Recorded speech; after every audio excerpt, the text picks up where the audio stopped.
Okay, we on. Lights. Okay. 1, 2, 3. Good morning, and welcome to another edition of my ACL Journey. I thank all my subscribers and all my viewers for coming to the channel U-N-I-VERSELIFETV. That is at U-N-I-VERSELIFETV. Type in U-N-I-VERSELIFETV, and I'm your host, C-Win. And behind me on the couch looking bored is my co-host, Snoop. We have a lot to get in today. I got a lot to do today, a lot of work that's going to be done. Today is a very exciting day because this is episode number 40. 40. My episode 40. I am so amazed that I've gotten this far. But yeah, it is definitely amazing. A feat that I didn't expect to actually happen. And yes, my viewership is not the way I would expect it to be or would like it to be, but the fact that I'm still been consistent doing something that has something new that I'm exploring, a whole new exploration when it comes to social media. I'm still doing it, and hopefully in time viewership will improve and increase, but I'm still doing it from the heart. To motivate myself and to inspire anybody else who might be going through an ACL injury like me or any other injuries. What can I say right now?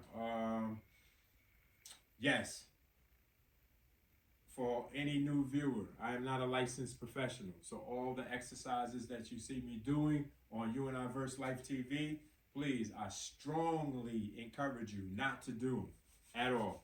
My content that's on my channel is only to inspire those who might be struggling with either fears or whatever other concerns that they might have regarding their surgeries or regarding physical therapy. It is important that you listen to your physicians and specialists and go by whatever protocols that they set for you. I am just here, again, to inspire, right, and help motivate you to push through because, I'm a firm believer that home physical therapy is just as important as going to a physical therapist. Doing the work at home is just way more better. I just couldn't think of the right words to say. But doing the home physical therapy in all seriousness is very important to your health, to increasing your health, to getting you back to whatever mobility that you had before your surgery or getting close to it, or even at sometimes even exceeding whatever the original mobilities were. And that's my goal, to get back to where I was, so that I can get back to playing basketball and other physical activities that I enjoy doing. With that being said, yes, I have a hoodie on today only because, I'm woofing. My hair, I just looked in the mirror and was like, whoa, I need a haircut. So at some point, either later today or tomorrow, sometime in the very near future, I'm going to get a haircut. I'm not insecure. I could care less what you think. Oh, yeah, you can snap on me, whatever. I got tough skin. I'm cool with that. But, yeah, I just was looking at myself and like, whoa. So I keep clapping because I'm standing up. Normally, my intro, I'm sitting down. But I'm so excited because it's episode 40. Like that's a milestone for me. So I'm very excited for that. And later on this episode, after the exercises, we're going to go back to discussing the information that I have on B.E.A.R.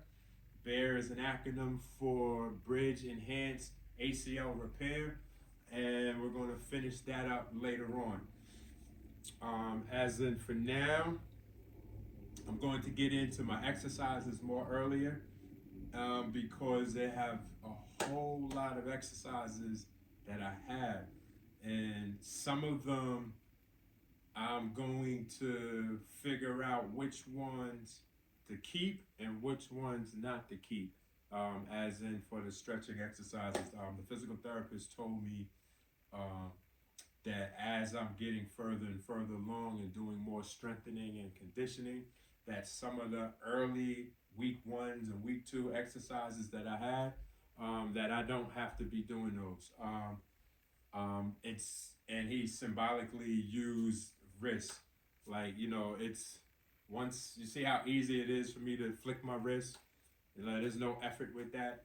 But a person that had surgery on their wrist, it would be difficult for them just to go like this, right? Once an exercise feels that easy, I don't need to do it no more. I can move on.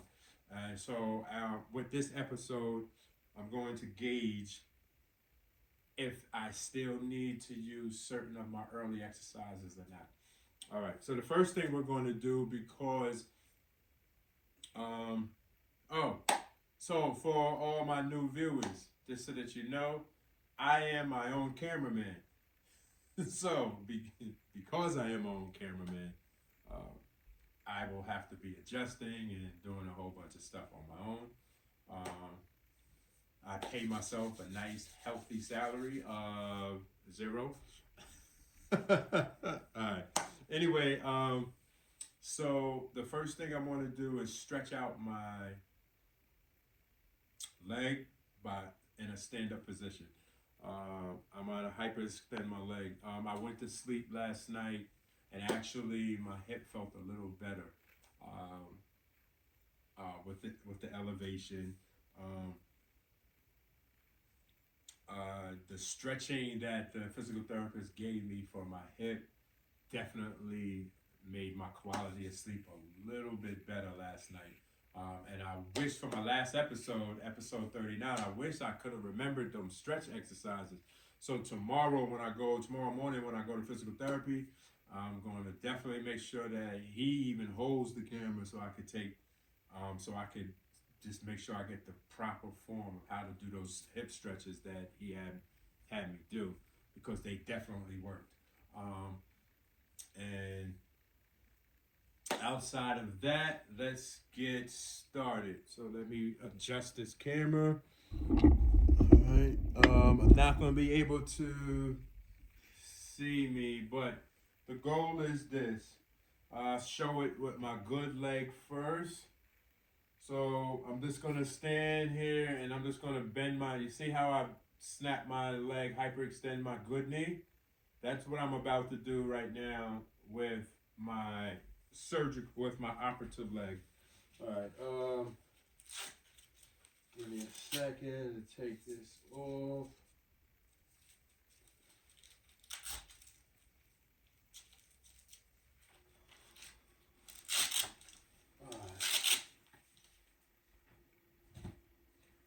Just so that you can see my knee. You can see the swelling in my knee.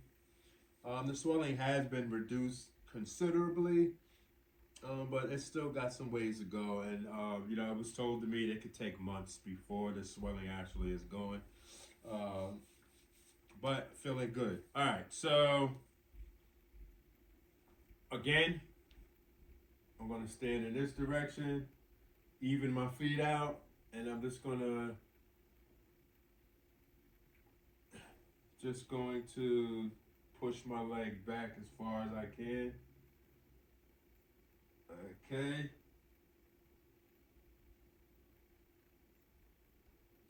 2, 3, 4, 5. All right, now I'm going to show it from this direction of my operative leg. Ready? 1, 2, 3, 4, 5. Okay. That's something that, this is something new that I'm going to be doing, because sometimes when I wake up in the morning, my leg be feeling stiff, right? And it just feels like I want to hyperextend it. So I've been doing that off camera, like when I wake up in the morning, and it makes my leg feel a little bit more manageable after I do it, like when I first get out the bed. So I said, you know what, I'm gonna start doing it on the videos as well. So we're gonna go again. Ready? Go.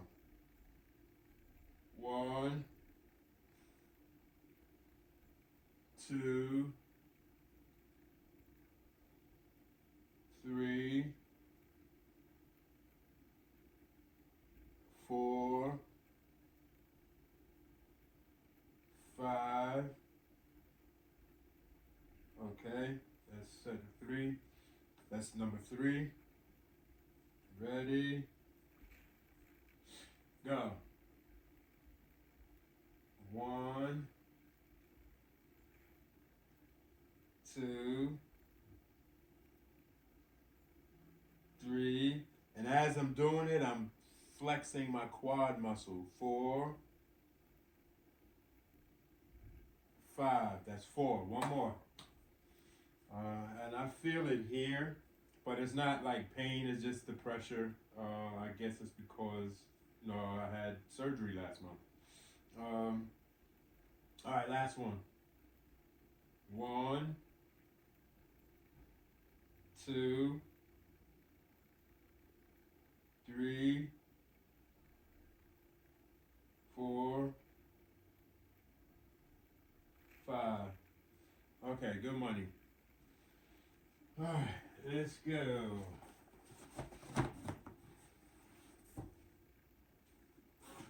Hey, what do y'all notice? I don't know, all my viewers who've been following me, what did you notice? I am without a cane. Not a cane, I never had a cane. I'm without a crutch. My crutch is there though. And I have one on that side of the house, one over here, just in case. All right. So yes, actually, so I've been cleared. The orthopedic surgeon's new order that was sent to the to my physical therapist. I can put 100% weight. Use the crutch. I still have to use the crutch when I'm going out in public, and that's fine. There's nothing wrong with that. Just to make sure, especially now that it's snowed and there's a bunch of ice and stuff out there. So that's not a problem, not an issue. Actually, it's kind of fun when I went. There was an episode. I forgot what episode it was, when I was in the supermarket and I was in the cart, whipping the cart, and yeah, that was fun. So many people were polite to me, and oh, you need assistance with this and assistance with that. Yeah, it was a nice feeling to see the public show some compassion. Yeah, so I don't see that too often. Healthy. But not being that I want to maintain my current disability, temporary disability, but it was nice. So where are we? Okay, we're going to this one. I'm going to keep because I like the massage. I love doing this, massaging. So I massage throughout the course of the day. What I want to do, um, which I keep forgetting, but I haven't even been to Walgreens yet. But so that's probably why when I go to the supermarket, I ain't thinking about it. But once I get to Walgreens, um, I'm going to get that gel that they use in physical therapy. They said I can get it from there. Um, it's the cool, icy cool gel. Not the brand, the icy hot, but it's some type of gel. Um, and I like the sensation on it. So I will be getting that. I'm wearing earplugs today. This is the first. It's kind of funny. So I normally don't have earplugs in, but I wanted to see if there's a difference because I be seeing in podcasts like the professionals that be doing their podcasts, the ones that I enjoy watching. I see oftentimes a lot of them will be having on earbuds, right? And so I said episode 40 is an experimentation because sometimes when be all my previous episodes, I feel like I gotta yell, like I gotta talk loud so that the camera can hear me, the microphone can pick me up. So I'm wondering if the reason why the professionals be wearing the earbuds because they don't have to really um, talk loud. They can just talk like this, and they sound clear. So I'm hoping that's the case. And if that is the case, that might be able to help me to enunciate some of my words.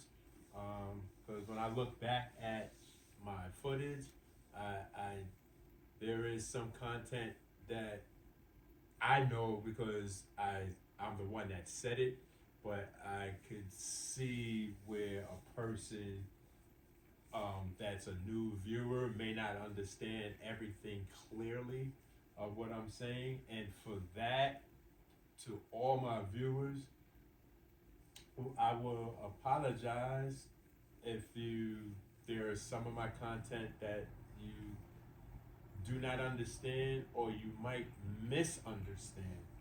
Um, Again, I am an amateur at this, and I don't pride myself on being an amateur, and I'm not making any excuses for being an amateur in this. But it is something that I do want to work on. I want my message to be heard clearly.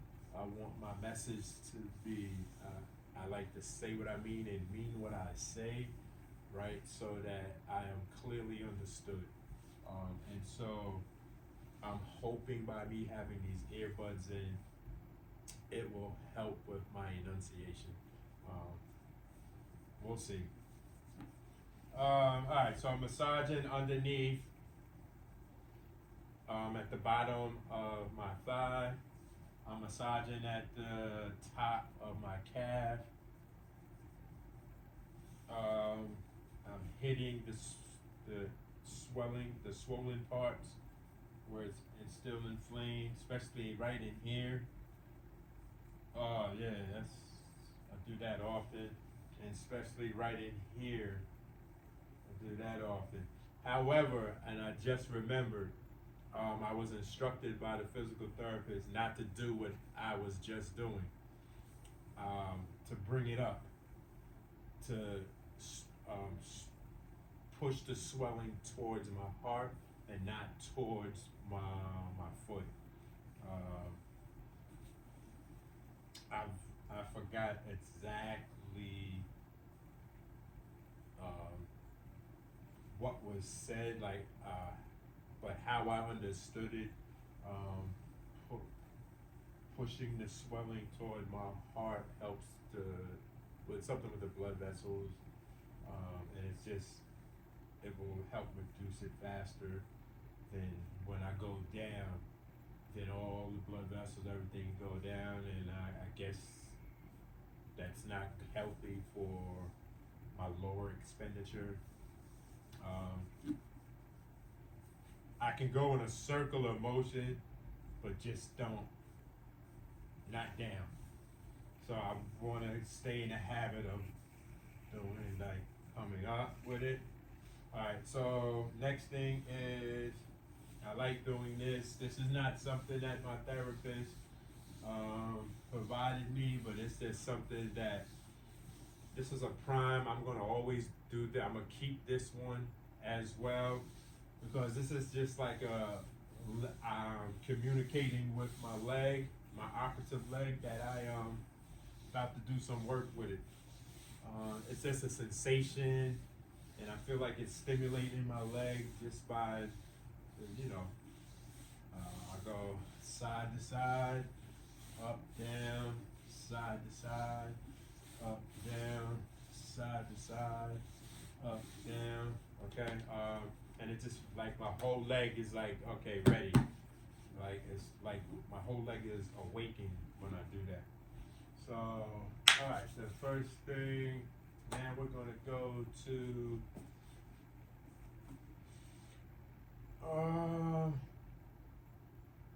we're gonna do back and forth toes. I think I'm going to keep this as well. 1, 2, 3, 4, 5, 6, 7, 8, 9, 10 circles. 1, 2, 3, 4, 5, 6, 7, 8, 9, 10. Reverse. 1, 2, 3, 4, 5, 6, 7, 8, 9, 10. Got a little choppy right there. Probably because I got my socks on. Alright. Okay. Put that over there. Alright.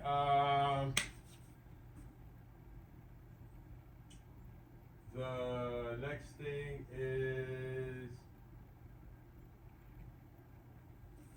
I can't remember all the different exercises now. Alright, so the next thing is, quad muscle. I'm keeping the quad muscles as well. I'm definitely keeping the quad muscles. I'm going to be doing quad muscles, my quad flexes, excuse me. I'm definitely keeping my quad flexes. I'm most likely going to be doing quad flexes for several months to come.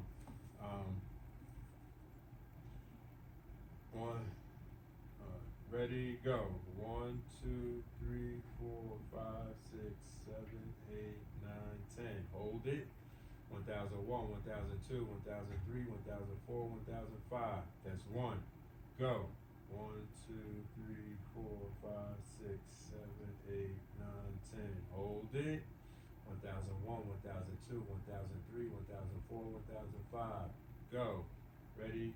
1, 2, 3, 4, 5, 6, 7, 8, 9, 10. Hold it.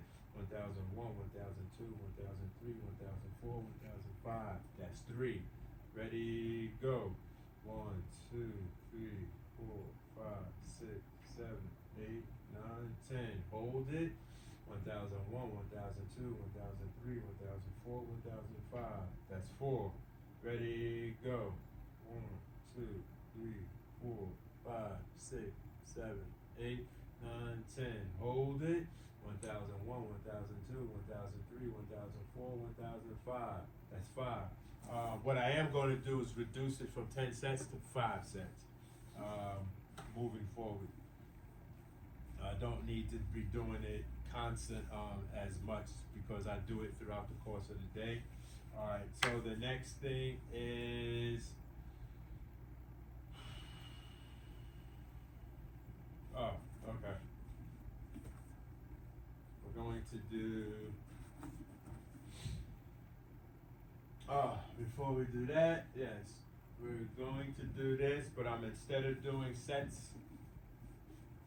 of 10s, these are all going to be reduced to sets to 5s. Alright, before we do that one, oh no, yeah, we're doing it right. I'm gonna push it down. Go. 1001, 1002, 1003, 1004, 1005. That's 1. I'm flexing my quad and I'm pushing my knee, trying to touch the floor. Ready? Go. 1001, 1002, 1003, 1004, 1005. That's 2. Ready? Go. 1001, 1002, 1003, 1004, 1005. That's 3. Ready? Go. 1001, 1002, 1003, 1004, 1005. That's 4. Ready? Go. 1001, 1002, 1003, 1004, 1005. That's 5. Okay. Next one is, now, with my good leg, hyperextending my good leg, I can't get my fingers underneath it.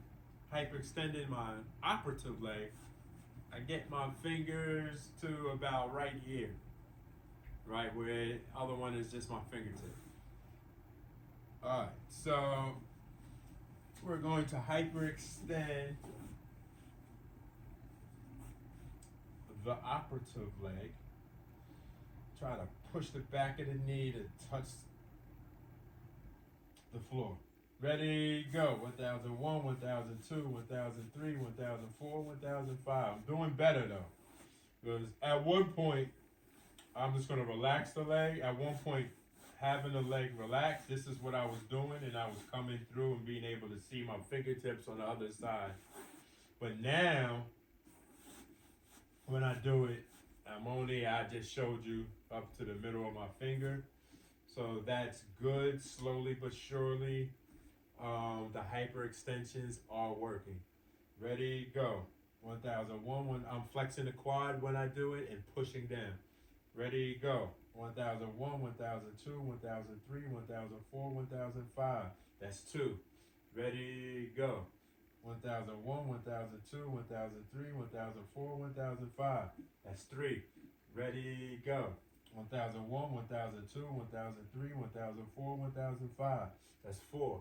Ready, go. 1001, 1002, 1003, 1004, 1005. That's 5. Good money. Okay. Next thing is this one. It'll probably be the last time me doing this. Yes, I'm going to take this one out. Actually, I'm not even going to do it, but this is the one for my new viewers. This is the one where I just hold it up. 1001, 1002, 1003, 1004, 1005, and bring it down. So where that one is going, we ain't doing that one anymore.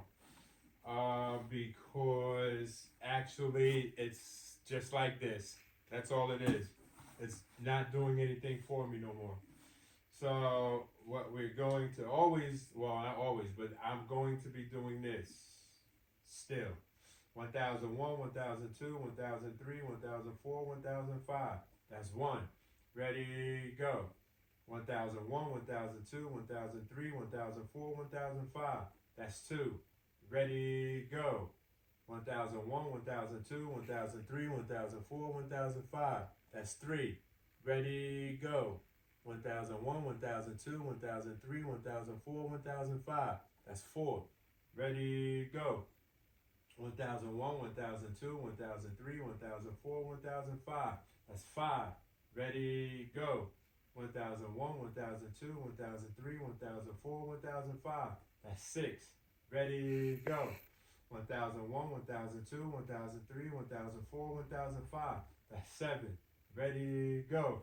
1001, 1002, 1003, 1004, 1005. That's 8. Ready, go. 1001, 1002, 1003, 1004, 1005. That's 9. Ready, go. 1001, 1002, 1003, 1004, 1005. That's 10. Good money. I'm going to keep that at 10 because that actually, I'm exerting some energy there. And it's not just trying to keep my legs straight, but it's also I'm feeling it in my hip. So with me doing hip stretches later on, I will be incorporating hip stretches after I do my exercises, starting tomorrow, because after I get the physical therapist to re-show me how to do the ones he instructed for me to do. And then that will be done after my exercises so that I can stretch that out. Because when I do that one, when I do what I just did, the heel lifts, and now the heels to the side that I'm about to do, that really puts a lot of strain on my hips. And it's important with muscles, when you put strain on your muscles, you should stretch before and after. All right, ready? Go. That's 1. That's 2. That's 3. That's 4. That's 5. That's 6. That's 7. That's 8. That's 9. That's 10. All right. So I'm keeping that as well. Next exercise is we are about to start bending the knee. I'm keeping the heel slides because the heel slides actually, starting on episode 40, I like saying that, episode 40, the heel slides are no longer, as of episode 40, named the infamous heel slide. They are no longer infamous. And for all my subscribers and old viewers, y'all know they were, the heel slides used to be infamous. But I figured it out, and they ain't infamous no more. They just heel slides now. All right, so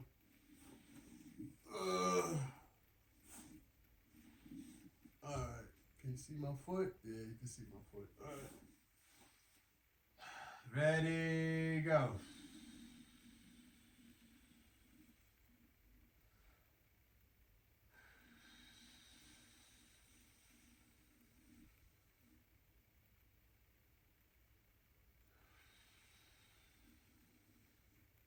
One 1001, 1002, 1003, 1004, 1005. That's 1. Ready, go.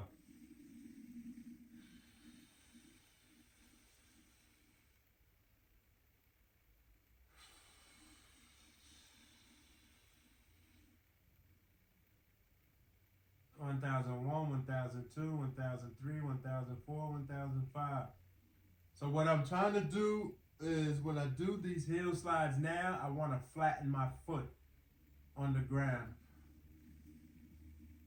before I come down. That's 2. And the reason why, because when I do my good leg, boom, see my foot is flat on the ground. But when I first was doing, when they were infamous heel slides, my foot would be here, and I'd be bringing it to the side. So now I'm working, now that I'm able to get 90 degrees on my heel slide, I'm working on, before I actually start working on pushing to 135 degrees, I want to work on form. I want my foot to be, it's important for me that my foot is flat on the floor as I'm pushing backwards. So that's something that's important to me. More, because I rather have the form correct and then start pushing further in my degrees than to be pushing further in my degrees with improper form and then try to have to fix the form later. For me, that just doesn't sound intelligent to me. So I want to work on the form more than pushing the degrees at this point in time. So, all right, ready, go.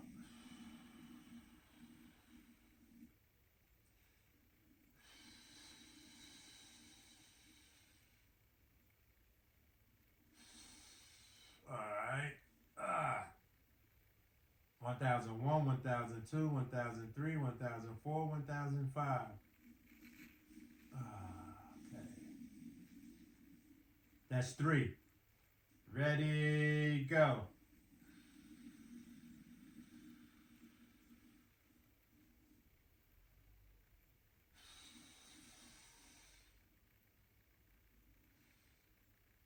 Flatten the foot. 1000, relax the body. 1001, 1002, 1003, 1004, 1005.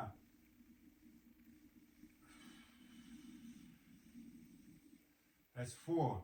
I'm going to show you something on this one when I flatten the foot. All right, ready, go.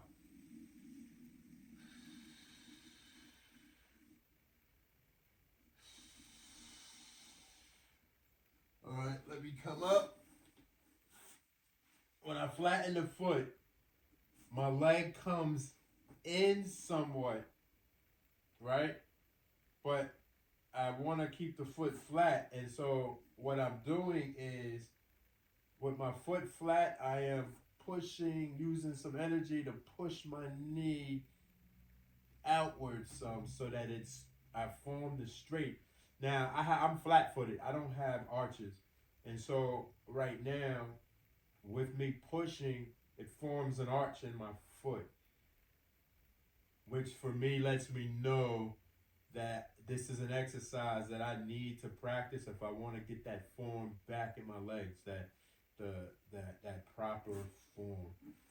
And so at some point the goal is, I feel a stretch here, I feel a stretch in here, I feel this pull right in here, and that's not concerning.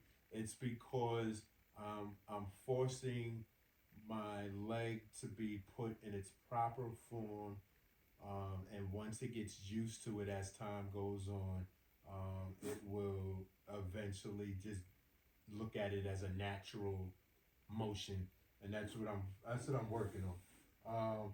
And so let me bring it down. That's 5. Now look at my good foot when I bring it. When I come, my foot is, or you may not be able to see it because my leg is in the way. So let me move my leg. As you can see, my leg is straight, and my foot is flat-footed. This is a proper form for me. This is like how I feel right now. It's like this, right? It's the same thing. No energy, right? And so at some point, by doing that with this, if you look slowly, when I do my heel slides, look at the difference in my left foot. It's straight, boom, and it just comes. But look at now my right foot. When I start, it goes to the side. I don't know if you can notice that, but it goes to the side, and I end up coming on the side of my foot, right? Instead of on my foot like this. But when I pull on my foot like this, my knee is in that direction. And so that's not good. But in order for me to work on that part, I think I have to. I'm going to discuss it with my physical therapist tomorrow, but I think that I have to first get used to, instead of trying to work on the form from here, because when I do that, it's so much energy on my calf and on my ankle trying to keep it straight like that. It is not. I think it's better to get into the position, right? Get into the position and then straighten it out and then push the knee to the side and push it back. Then I have an arch in my foot doing this, but at some point this will get easier for me as time goes on, and then I will get to, at some point I will get to being able to do it like this. So that's what I'm doing now. I'm going to discuss it with my physical therapist on tomorrow morning and see what they say about it. But that's just a thought that I have right now. But then again, I am not a licensed professional. I am a patient. So, but I strongly encourage any viewer, when you see your physician, if you could have an idea about something, because we know our bodies better than anybody knows our bodies, right? So just because a doctor tells me to do something, right? And if I come up with an idea of how to do it, right, where it's easier for me or it's going to help me in some way, it's my responsibility to discuss that with my physician. Hey, I was doing what you instructed for me to do, and as I was doing it, I found that it was easier to do it in this position or do it this way. Is that okay? Right? That's all it is. And guess what? That's dialogue. You're creating a dialogue with your physician, and I think that's very important that we create dialogue with our physicians. We should have a relationship with our physicians and our specialists. I think it's important. Sometimes people just come in, they're quiet, and they have the expectation that the physician or the specialist are these miracle workers, and they're supposed to know, right? Know whatever it is they're supposed to know, dealing with the circumstance. And I'm a firm believer that they can't. That's unrealistic, right? Open dialogue, healthy communication skills, right? And sharing your ideas and thoughts, right? And sharing your ideas and thoughts is not telling the physician what to do or the specialist what to do. Sharing your idea and thoughts with your physician or your specialist is to help you with the trial and error of how you're doing something that's recommended. That's how I look at it, and I encourage people to do the same. Don't be afraid to talk with your physician or your specialist. All right, that was way more. Let's bring it down. What number am I on? I think that's 6, or is that 7?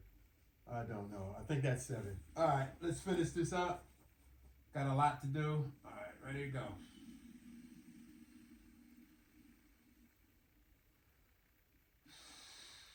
Flatten the foot. Push the knee back. 1001, 1002, 1003, 1004, 1005. Down. All right, that's 7. Go.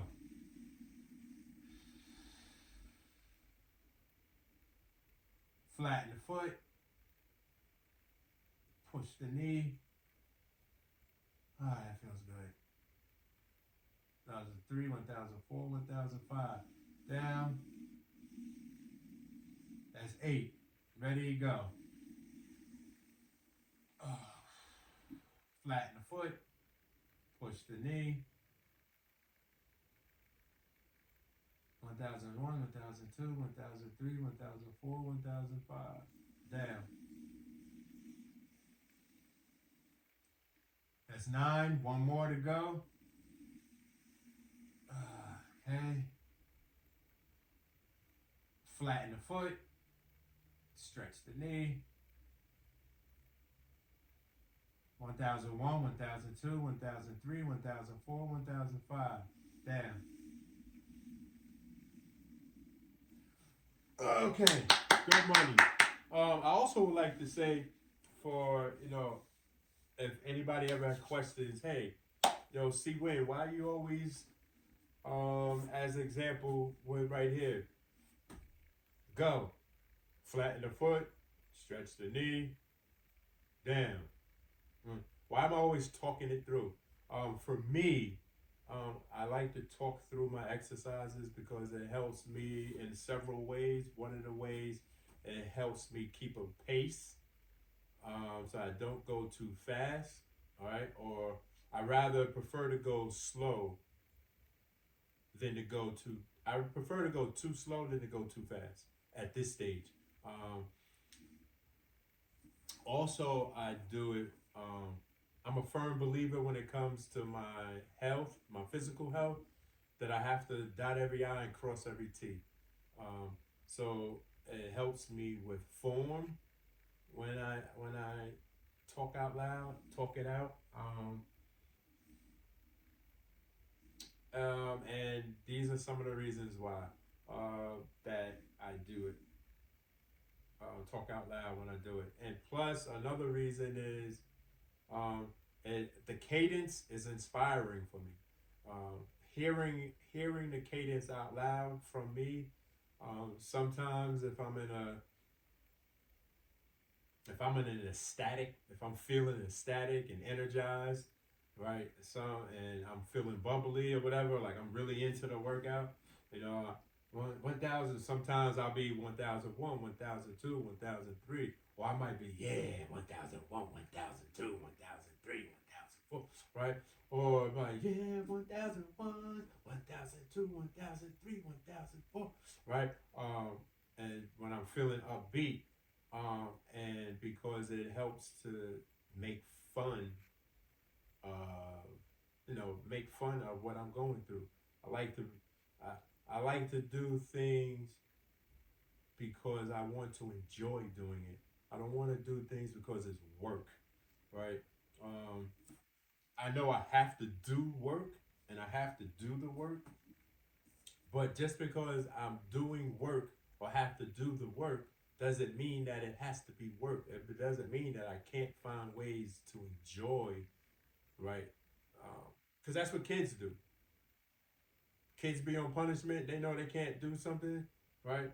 And then they not just they stressed out on the punishment. I mean, they do, but then they end up finding something creative to do, and they create their own fun, and that's something that's important to me. Create my own fun while I'm doing this work, even when I'm at work. And there'd be times like, because this isn't just about my physical health. This is just how I approach life. And when something I don't want to do that I have to do, I'm going to somehow make it upbeat. I mean, I'm going to figure it out where it's not going to feel like work for me, or I'm not going to allow it to stress me out. Like, all right, I gotta do it. All right, I gotta do what I gotta do, but I'm going to make it where, I'm gonna be all right. For the most part. So those are some of the reasons why I do my cadences like that. All right. The next thing is the ball, and I'm definitely keeping the heel slides. Definitely keeping the ball. Okay. So,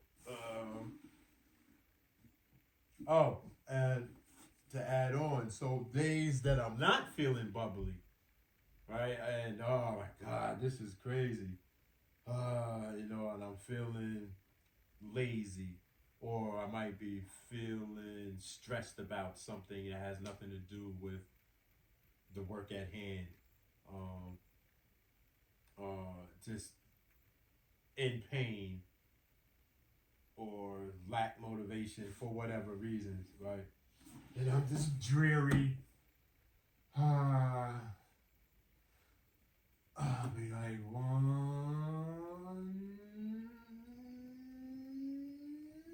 2. Motherfucker. Shit. I don't want to do this bullshit. I'm gonna do it anyway.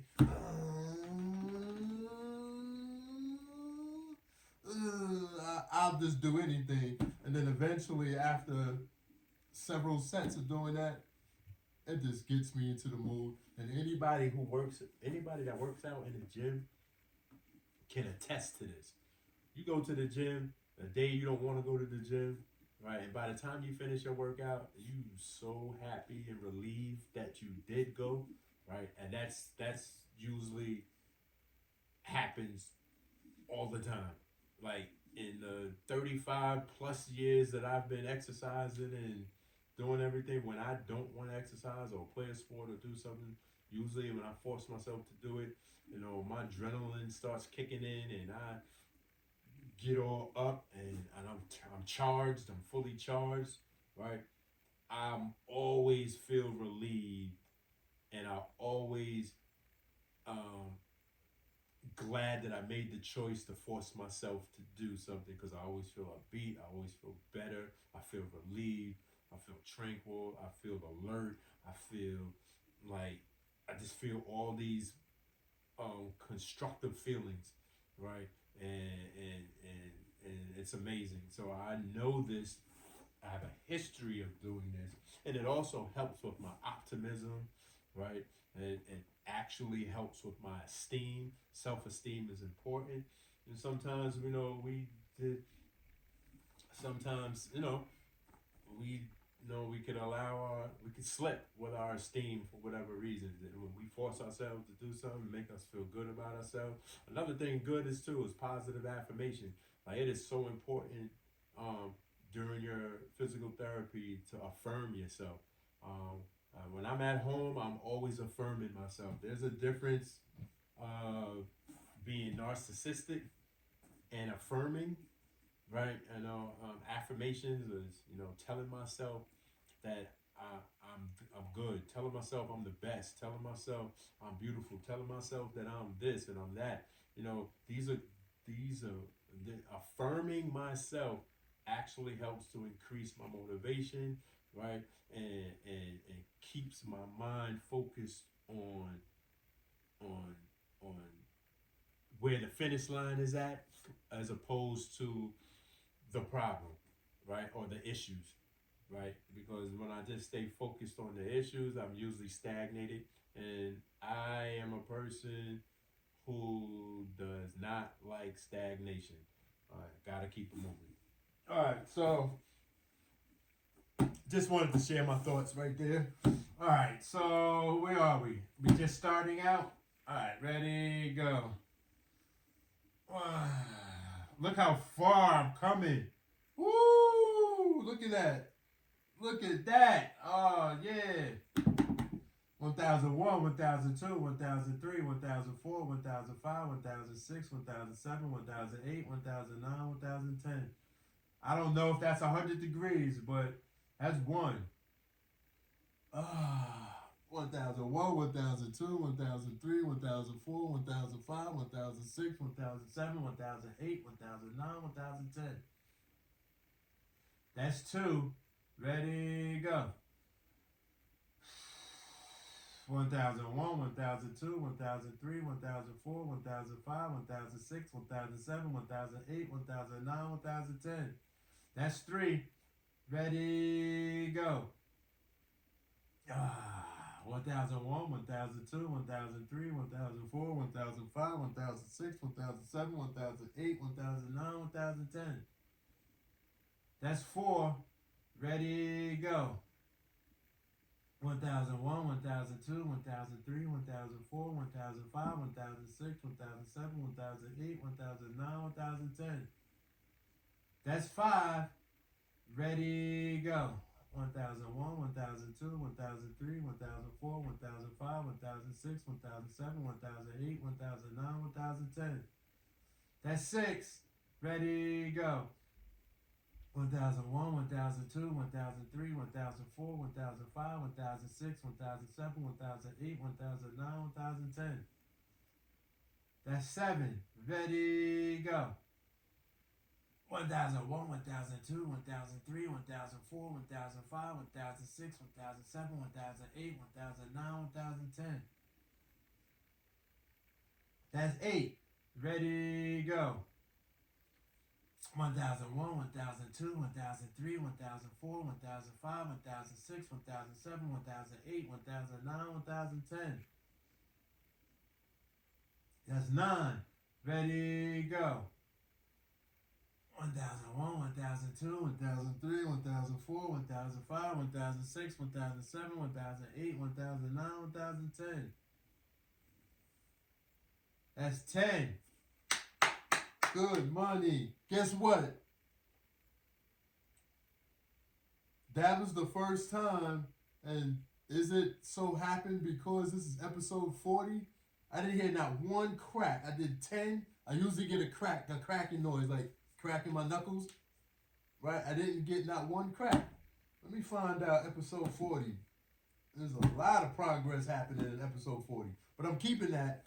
I'm also going to keep, I'm not going to do this one no more, where I just hold my leg up and hyperextend on my knee.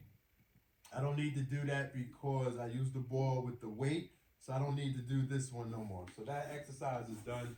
We're finished with the ball for the moment. The next exercise, yeah, you stay over there. The next exercise that we're going to do is, I am going to do this one. I'm going to continue this. This is not a problem. All right.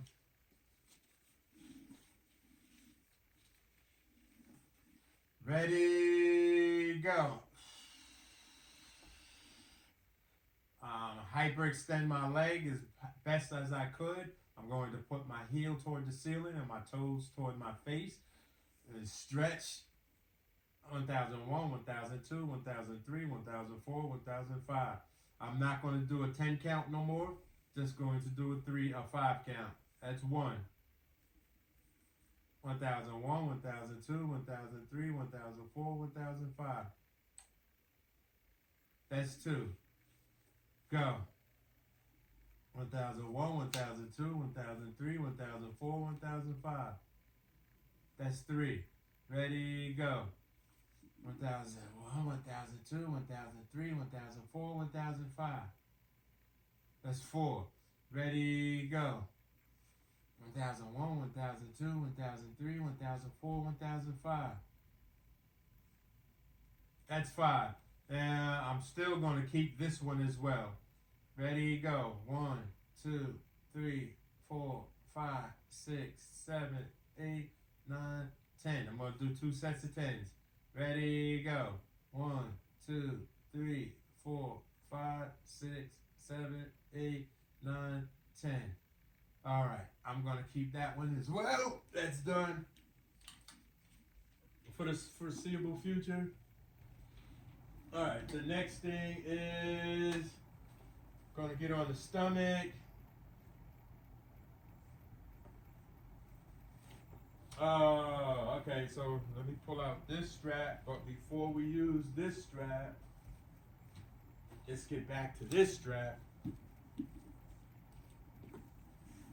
And these are some of my favorite. Actually, when my physical therapist had me do this for the first time, on my stomach, this really, I believe, is what helped me to actually get past 90 degrees. So I really want to thank my therapist for that. Yeah, I can use this. All right. So for those who don't know, the towel will bridge my knee so it doesn't touch the floor when I turn over onto my stomach.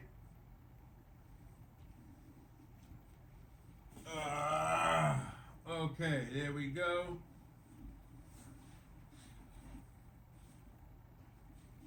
Yeah, I love this exercise. Alright, ready? Start flat. So, the important thing of what I do here is hand over hand as I'm lifting. Hand over hand. Hand over hand. I'm going slowly. I'm going as slowly as I can go. Hand over hand. Hand over hand. And allowing my leg is in a relaxed state, and I'm going hand over hand. And once I get to a point, then I just stretch my hand and stretch the knee as far as I can, and I do this exercise very slowly. Again, for my new viewers, this is something that you do not do unless your physician or your therapist give you instruction to do so. This is something that was instructed by my physical therapist that I can do. Oh, this feels so good. And I believe this exercise really helped me to bend my knee even further. This is good. Alright, so once I finish there, that's about 10 seconds. I go hand under hand, slowly get down to the end, and then I just bring it down. That's one. Alright, that was a slow version. Now we're going to speed it up just a little bit to get through the sets. Ready, go. Hand over hand. Hand over hand, over hand, over hand, over hand. Pull, pull, pull, pull, pull, pull, pull. 1001, 1002, 1003, 1004, 1005. Hand all over hand, under hand, hand under hand, hand under hand. Stretch down. That's two. Ready, go. Hand over hand, over hand, over hand, over hand, over hand.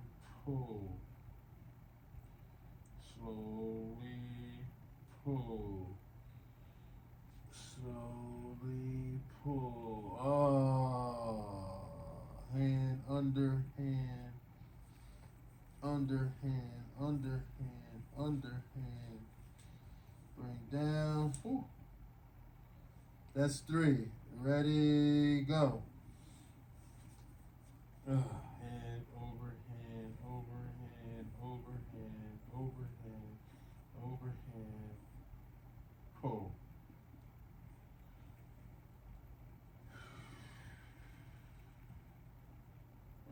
One, 1002, 1003, 1004, 1005. Hand under hand, under hand, under hand, under hand. Down. That's four. One more. Ready, go. Hand over hand, over hand, over hand, over hand, over hand. Pull.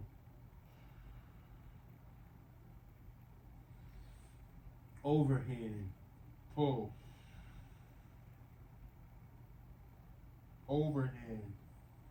Pull. 1001, 1002, 1003, 1004, 1005. Hand, underhand, underhand, underhand, underhand. Relax. That's five. Okay. Whew. I feel a stretch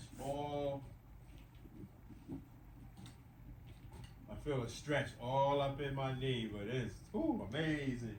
All right, now we're gonna do one of my favorite exercises.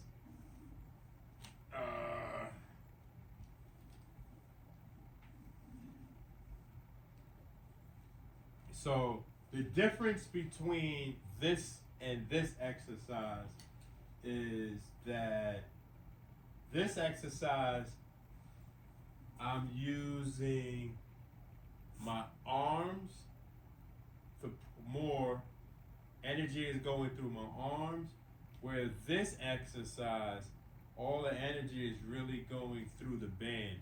The band is doing all the work with this exercise, and my arms are doing all the work with this exercise. For the most part, not 100%, but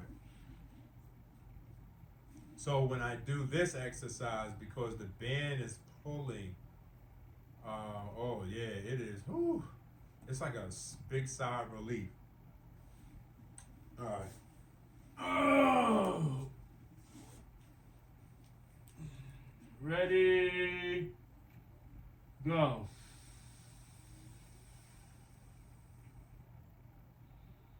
1001, 1002, 1003, 1004, 1005.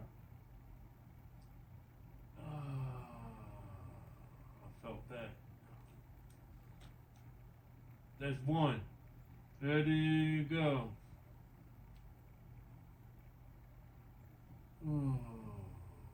1001, 1002, 1003, 1004, 1005.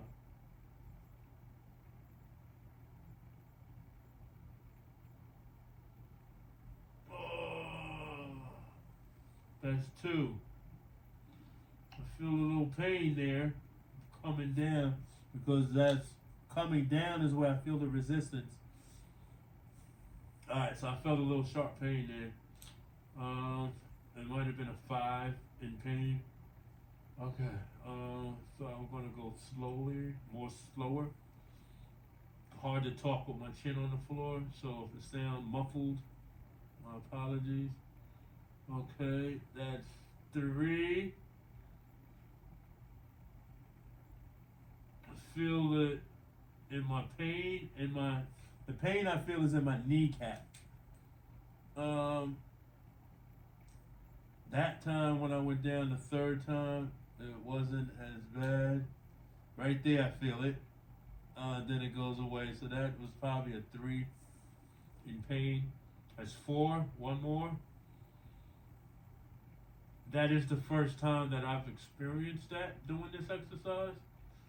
Nothing alarming, but it is something that I'll monitor in the future and pay close attention to. All right, that's 5. Yeah, I was feeling it right here in the top of my knee, pushing down to straighten my leg. Going up, the band is doing all the work, so I wasn't feeling nothing but relief, a sense of relief. But straightening my leg, I'm putting resistance on the band, and that was the first time I've ever experienced that. I think it was set rep number 2. The pain went to like a 5, 6. I wasn't expecting it. And then the rest of the sets, they was a 2, 3. Again, I'm not really super concerned, but it is something that I'm gonna pay attention to, and see if it gets worse. And if it doesn't, then it might be just because I added this exercise with it. Maybe when I was doing this before, it was just the band by itself. Now I'm doing 2 exercises back to back. Maybe that might be what the issue is. But I will monitor it, and again, it's not something that I'm concerned about, like a major concern. I'm just monitoring and see what happens moving forward. All right, so the next exercise is basically we are moving forward now. We're going to go. What time is it? All right. All right. So we are going to actually. Yeah, I'm going to set eyes. So this is what we got to do. Being that I am my own cameraman, I'm going to set up the room. Am I going out to do? Yes. All right. So I'm going to go out to do some hill walks. But I'm going to go out to do hill walks without the crutch.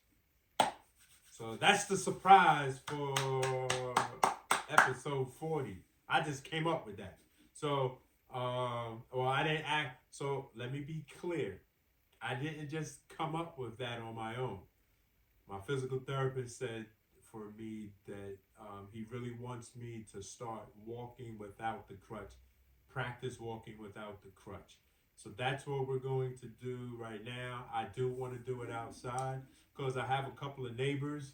I kind of want to do it outside because I have a couple of neighbors that I did not know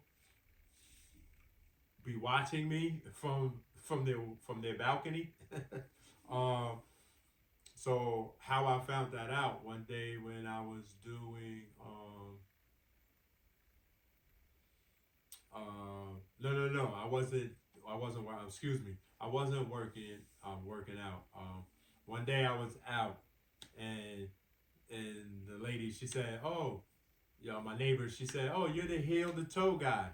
And I said, "What?"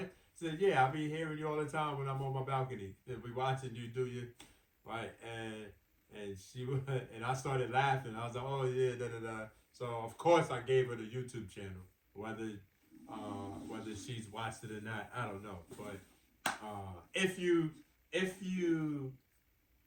happen to be watching this episode, thank you. But yeah, you know that was amazing to me because I remember when I first started doing the heel to toe exercises outside.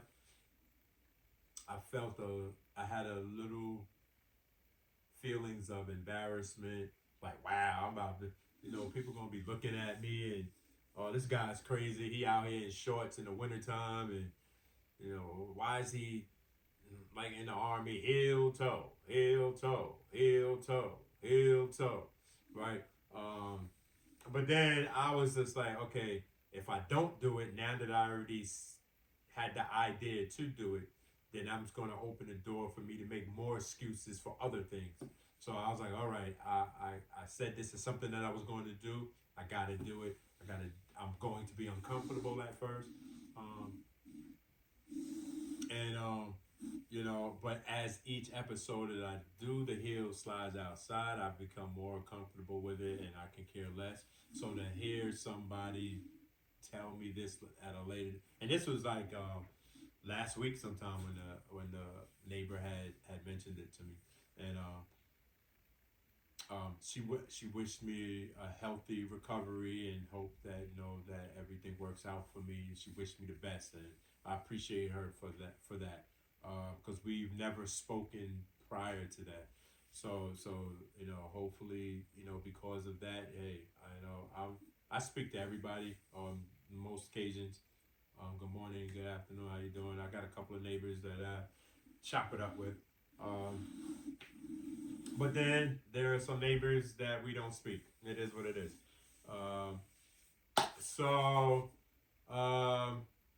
But it was inspiring.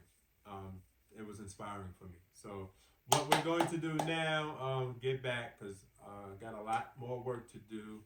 So we're going to go outside, do the heel to toes without the crutch, and then we're gonna come in and start doing all the other exercises. I'm gonna set up the room so that we can start doing doing some strengthening and conditioning.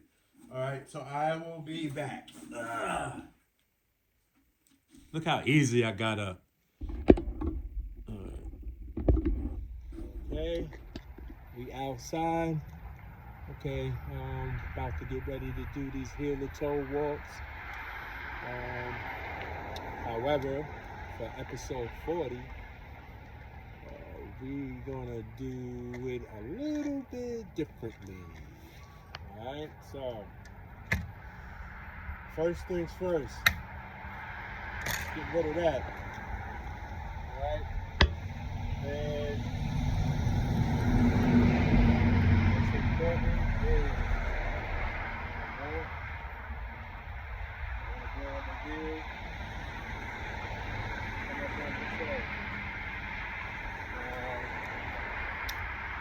Unlock it. Alright, so I unlock my brace. And that's what the important thing is. Now, also what I want to do when I do these heel to toes, I am going to do my best to walk without a limp. I already know that I am going to limp, but I want to try to walk without the limp. I forgot the terminology that the physical therapy used, but it was when he was walking behind me when I was attempting to walk without a limp. He was saying that he could tell what he saw, that with time it will improve and I won't have that permanent wobble, because it's important for me to get my equilibrium together and be balanced when I walk. So we're going to practice that as well. All right. Let's go. Ready? Heel toe.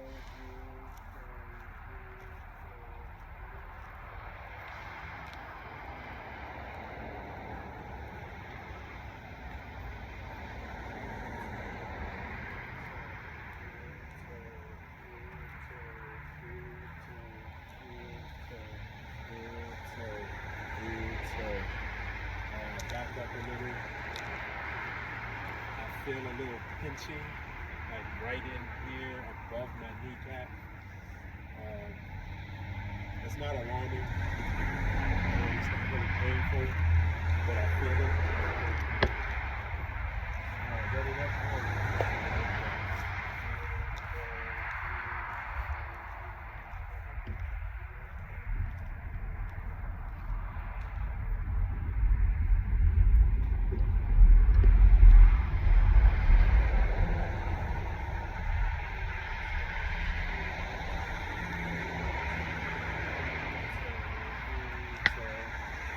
So that's two. I feel that little limp.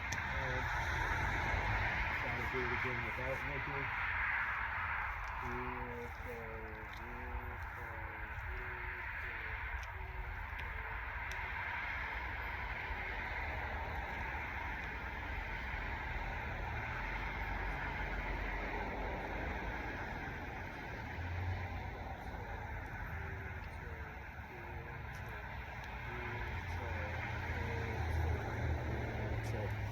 All right, that's three. As I'm coming back is when I'm really feeling like I can't help the limp. So when I take the little break and then start over, I think I'm not limping, but I'll look at the film afterwards and check it out.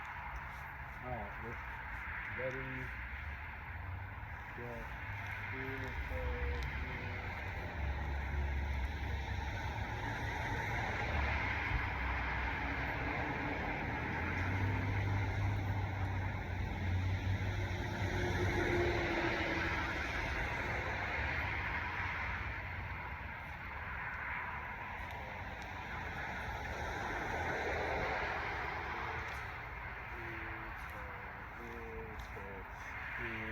I think I know what the issue is.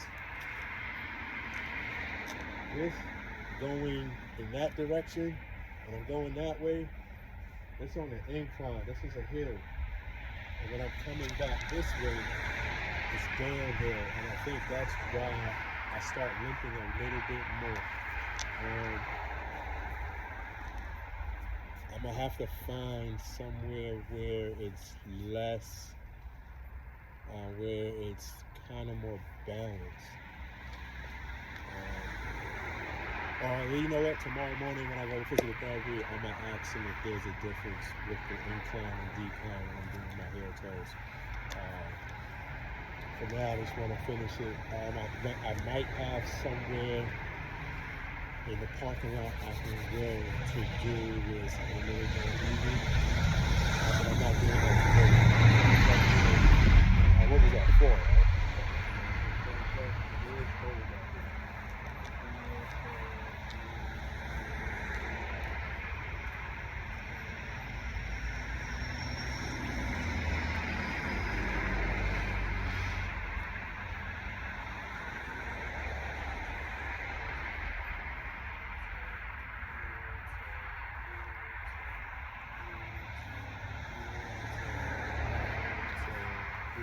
So that's 5. Ready to go.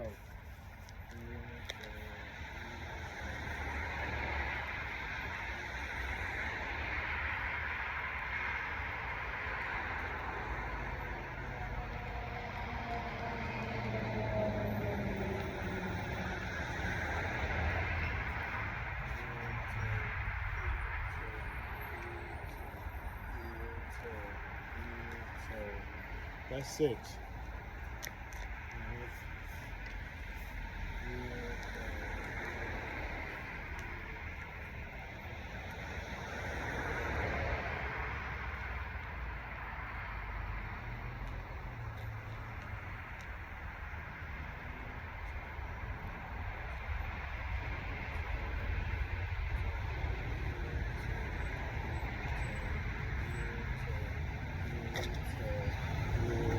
That's 7.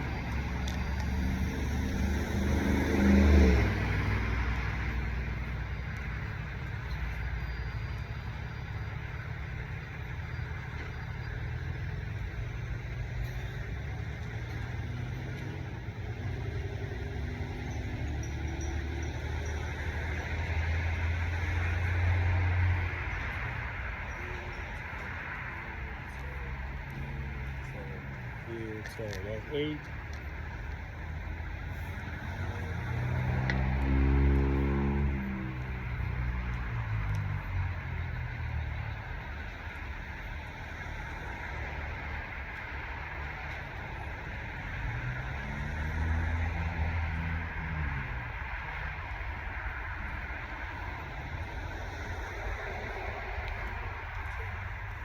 So that's 9. One more.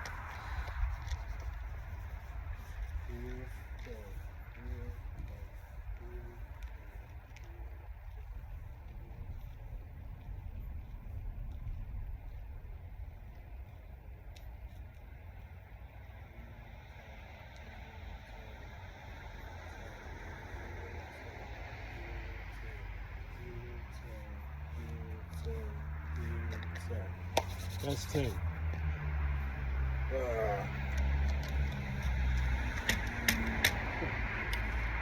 I was stuck and tossing it away and tossed it right to the snow. I could have just sat it up against there.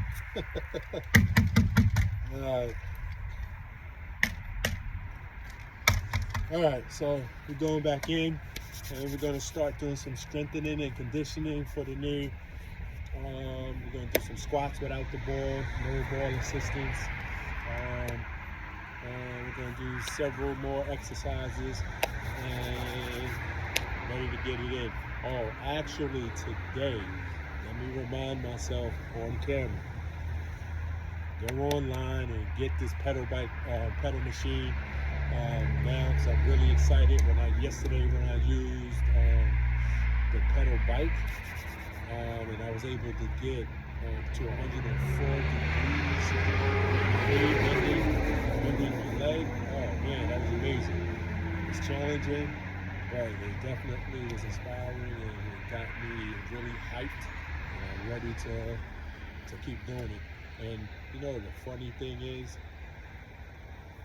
word up, in December, like a week or 2 before Christmas, we had a pedal bike in our crib, and my wife wanted to get rid of it, so she tossed it.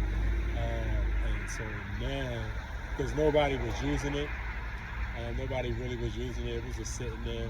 She used to use it, she stopped using it, and then she just eventually was like, it's just taking up space, get rid of it, so she got rid of it, and now, look at me, I could be using it. Right now, I could be using it. But it is what it is.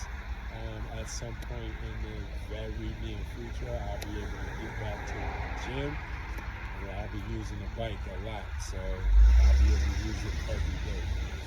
But I got some other exercises to do, so come on, let's get inside and do it.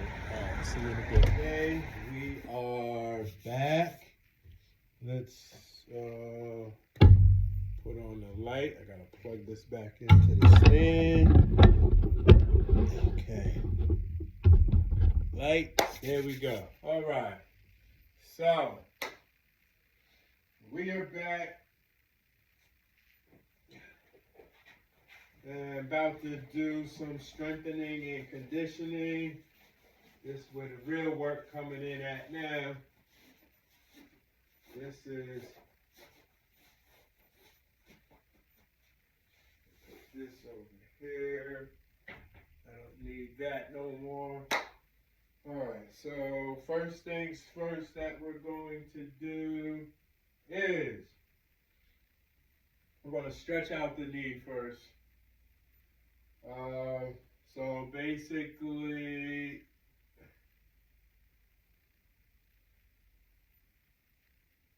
I'm going to go like this. First thing we're going to do, I'm going to push. See what I'm doing? I'm pushing. I'm doing a stretch exercise first, just to get ready. So I'm pushing just for my hip. This is one of the stretches I remember from yesterday. I'm going to push forward. I don't have nothing to hold on to, so I just hold the air. And I feel the stretch right here. That feels good. Back. Ready? Push. Feel the stretch. That feels good. Back. Ready? Push.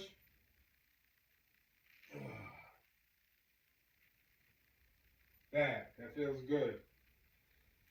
All right. Also, one of the stretches I was able to do yesterday that I remember is something that I do at home anyway. What I used to do, one of my yoga stretches that I used to do before playing ball.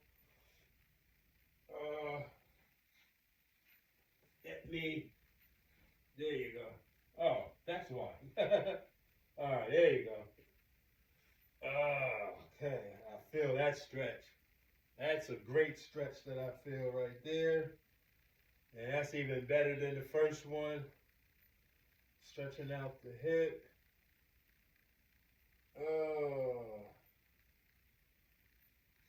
Okay. I can't do it on the other side. I can't do it this way because I can't bend my. I can see how far I can go.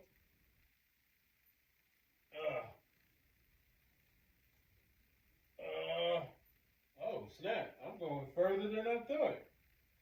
Okay. Oh, ooh, that feels good too. Oh, that feels good. Yeah, I didn't think I could do it. Okay.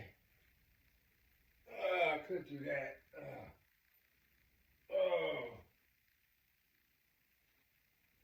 But coming up, it's a little difficult because I don't want to put too much weight on my knee.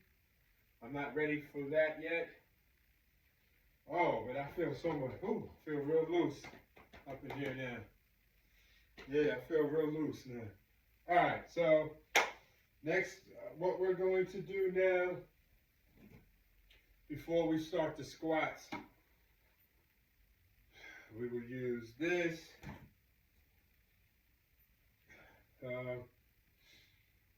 Actually, I think when I do the squats this time, I'm not going to do it barefooted. I think that might have been one of the reasons I struggled. I'm going to have some shoes on. I don't wear shoes in the house, but I will actually, let me do that right now. I'll be right back. I'm going to get a towel to put on the carpet. I have the headphones in my ear, so the earbuds. So what I could use? Oh yeah, I'll use this one. All right, that's good.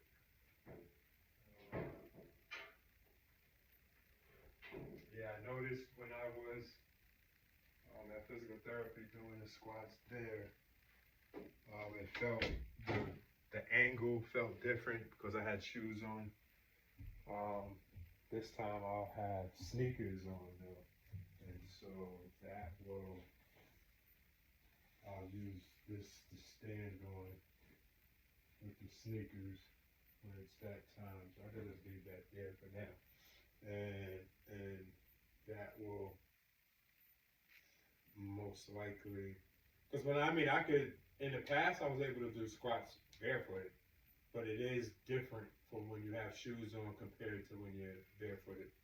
And there's more strain on the knees, I think, when it's barefooted.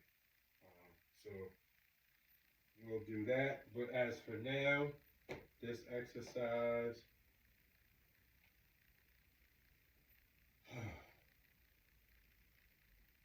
I'm showing you on the good foot, coming down like this. Basically, so I can bend the knee. As you see how I'm bending the knee on my good leg, it is not going inward. It is just going straight down. That's how I want to get, just like that. Okay, so let's see if we could do that. Actually, should I take the brace off? When I did it, did I have the brace on or off? I had the brace off.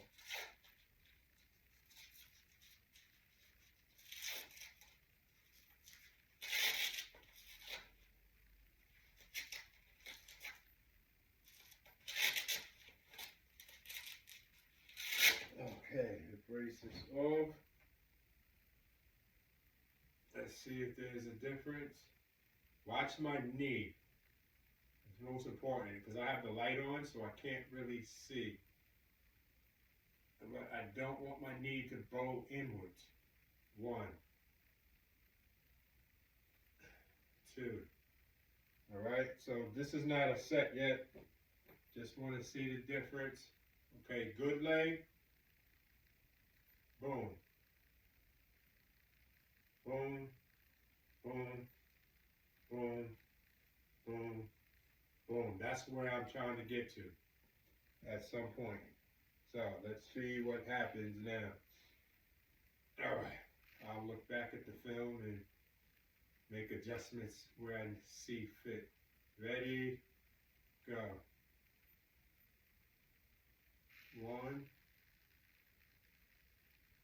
2, 3, 4, 5, 6, 7, 8, 9, 10.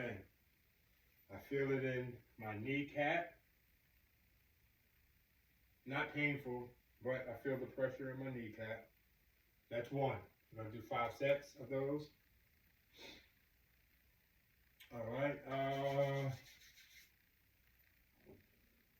Let's go. Let's try again. Oh, you know what? Let me put this down so it's a little on right there. Let me see how that looks. Because for some reason, yeah, I think that's better. Because for some reason, when I have my camera on the my cell phone up and down portrait, it's like a little box. It appears like a little box. Sometimes I be out of the picture. So that's why I'm kind of standing somewhat back so that I'll be inside that little box. When I have it panoramic, the cell phone on a panoramic angle, then it's, how it normally is. So that's something that I'm learning through trial and error. Okay. Ready, go. 1, 2, 3, 4, 5, 6, 7, 8, 9, 10. I went a little faster. It was a little easier the second time around. That's 2. Also, I had talked to my orthopedic surgeon. I don't know if I mentioned it the day of, What's today? Today is Thursday. I seen them 4 days ago, so that would be episode 36, 35 or 36. I'm not sure if I mentioned it or not, but I had asked them if I'm able to use my inversion table because, you know, my spine really needs to be loosened up. I haven't used my inversion table. I use normally before my injury. I would use my inversion table 3 to 4 times a week. Due to my car accident in 2016, and because I opted out of surgery, using the chiropractor, using the inversion table at home. These are things that help keep my spine where I'm functional and able to function, and helps to reduce the pain. Um, so since the surgery, you know, for those who don't know what an inversion table is, you know, you get placed upside down and you allow gravity to pull you down, and you spread out your spine, the spinal column, and it kind of sets everything back in place. And so,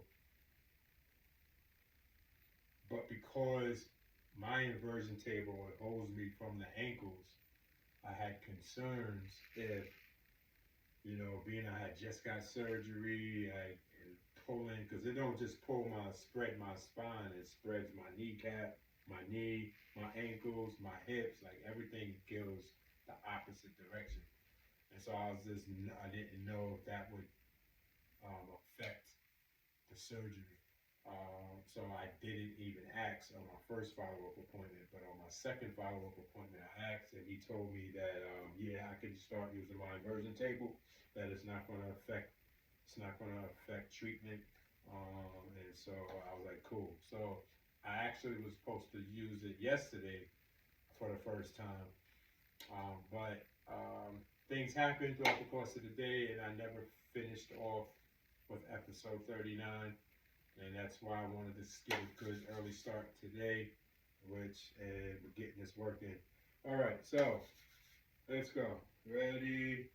This is set 3. Set, go. 1,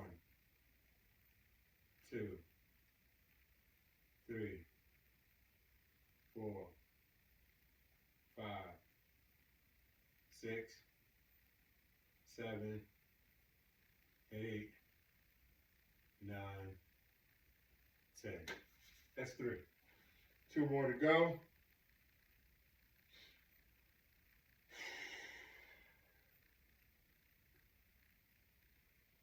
Ready? Go. 1, 2, 3, 4, 5, 6, 7, 8, 9, 10. That's 4. One more set to go. Feeling good. My knees a little swollen today. I didn't even ice last night either. To be honest with you, that's probably another reason why my knee is a little swollen today. I actually got to go get some more ice too. I think I have just enough ice for this session, but later tonight I'm not going to have no ice. I'm going to have to get some ice. All right, ready, go.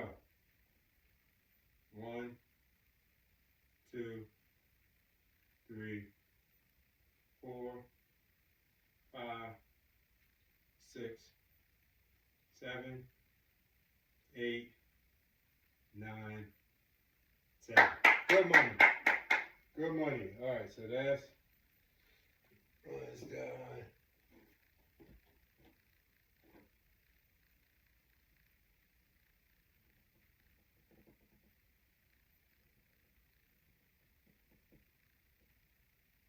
You know, in order to do that, I gotta have the thing to grab onto. All right, so the next thing is got you. All right, so the next thing is I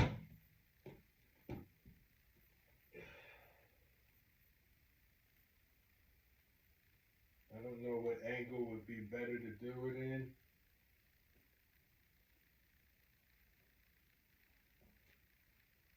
All right.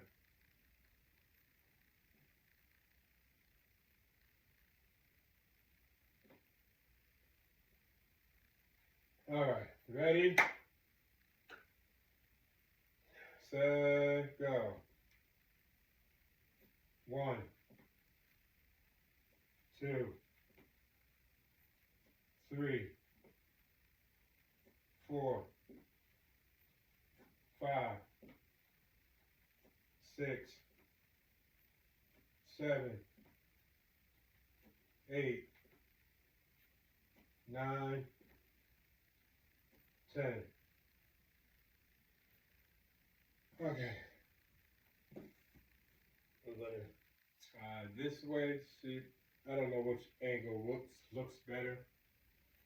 So that's 1. Ready, go. 1, 2, 3, 4, 5, 6, 7, 8, 9, 10. That's 2 sets. He instructed I don't need to. Normally, when I do that exercise, I'm usually coming up, like I'm lifting, right? Coming up, but that's not. But then I'm doing it back and forth with each leg, and that's really for my hip. So we're not really focusing on that. So that's why I'm not bringing my knee all the way up and just coming here, because it's not about that. That's just the swing for the motion. It's about me stepping up and stepping on. That's where the exercise really focused. My energy is focused on that. Coming up, boom, coming down. That's the exercise. Everything else is just added for motion and mobility. All right, I just don't know what angle is the best angle, so just do them all the same. Ready? That was 2. Ready, go. 1, 2, 3,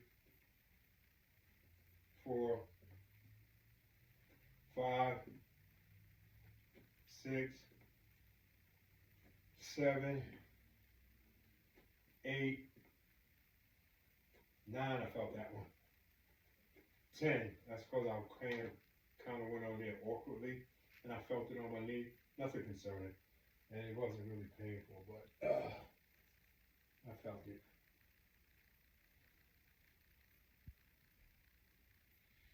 Okay, that's 3. Here we go. Set 4.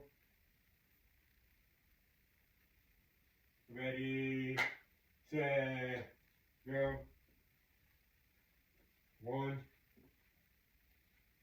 2, 3,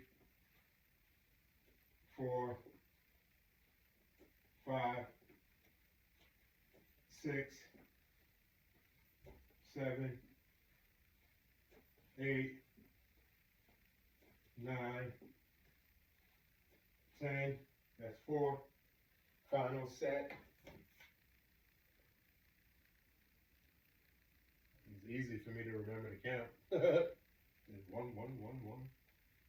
All right, so final set. Ready, go. 1, 2, 3, 4, 5, 6, 7, 8, 9, 10. Good morning. As the weeks go by, This will get higher. So I'm pretty much standing on a step that's already going to make my knee a 90-degree angle, like this. I want to get to a step that's like that.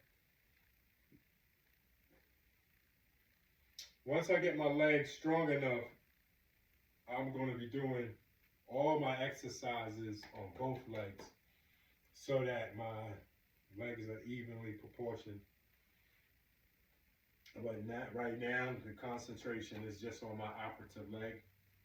All right, so the next exercise, okay, we did the swings, we did that.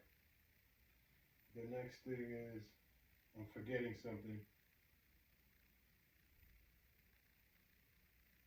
Oh, I know I'm supposed to be doing. All right, so actually, let me get the chair so that I can do. No, I can't.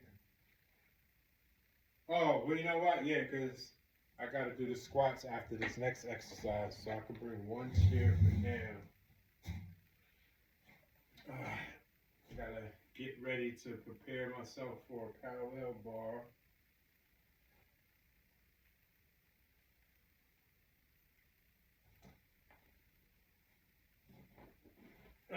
Slide that over.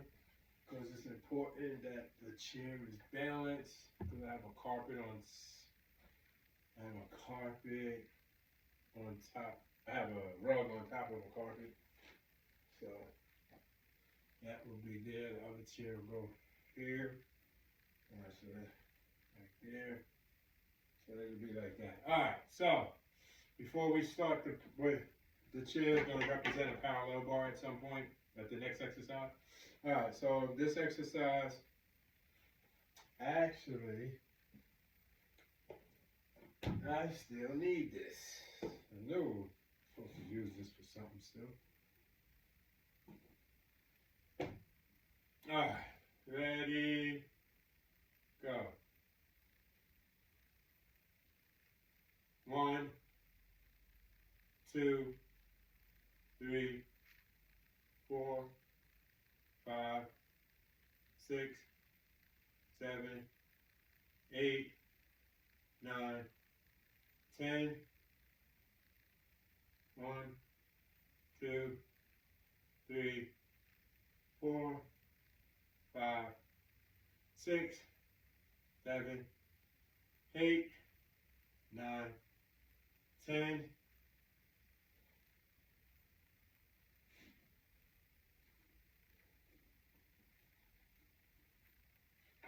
Keep my body erect.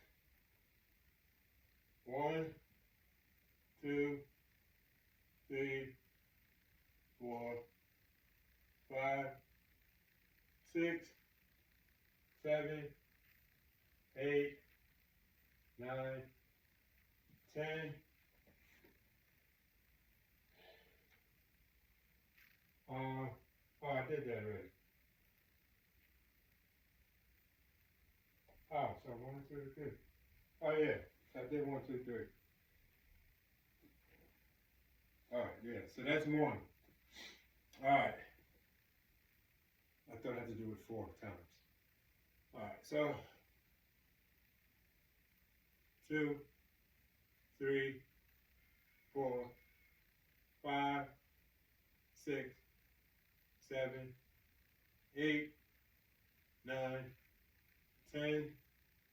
1, 2, 3, 4, 5, 6, 7, 8, 9, 10.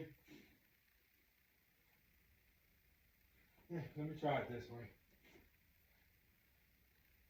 1, 2, 3, 4, 5, 6, 7, 8, 9, 10. That's 2.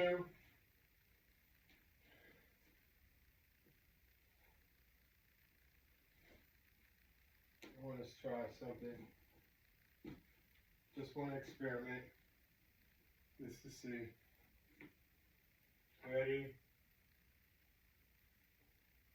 1, 2, 3, 4, 5, 6, 7, 8, 9, 10.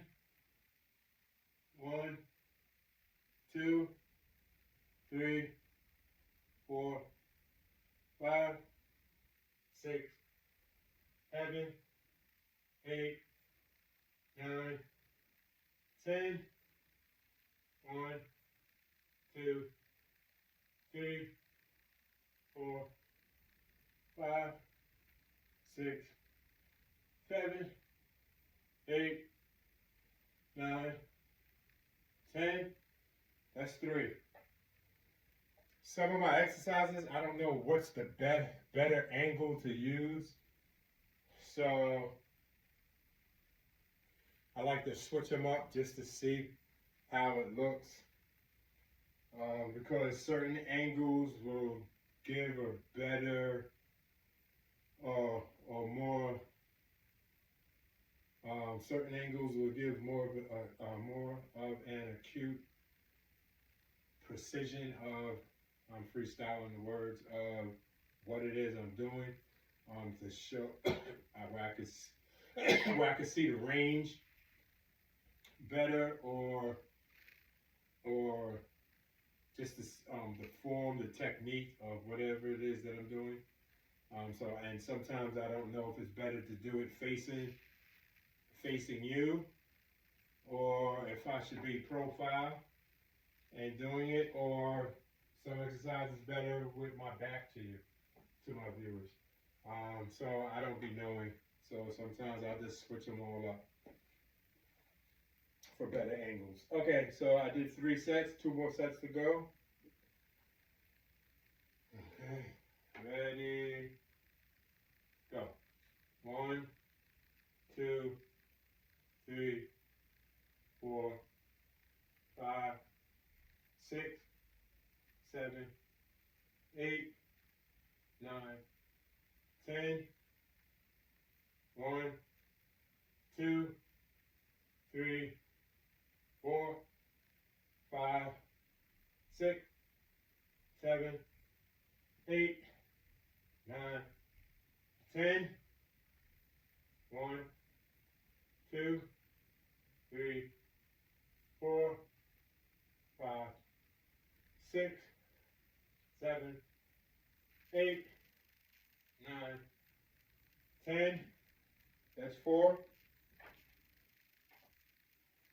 Last set coming.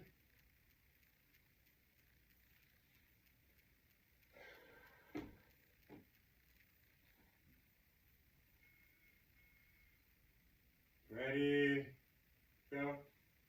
1, 2, 3, 4, 5, 6, 7, 8, 9, 10. 1, 2, 3, 4, 5, 6, 7, 8, 9, 10. 1, 2, 3, 4, 5, 6, 7, 8, 9, 10. Good morning. All right, now we got a new infamous in the building. And it goes by the infamous squats. Yeah, that's what it goes by now.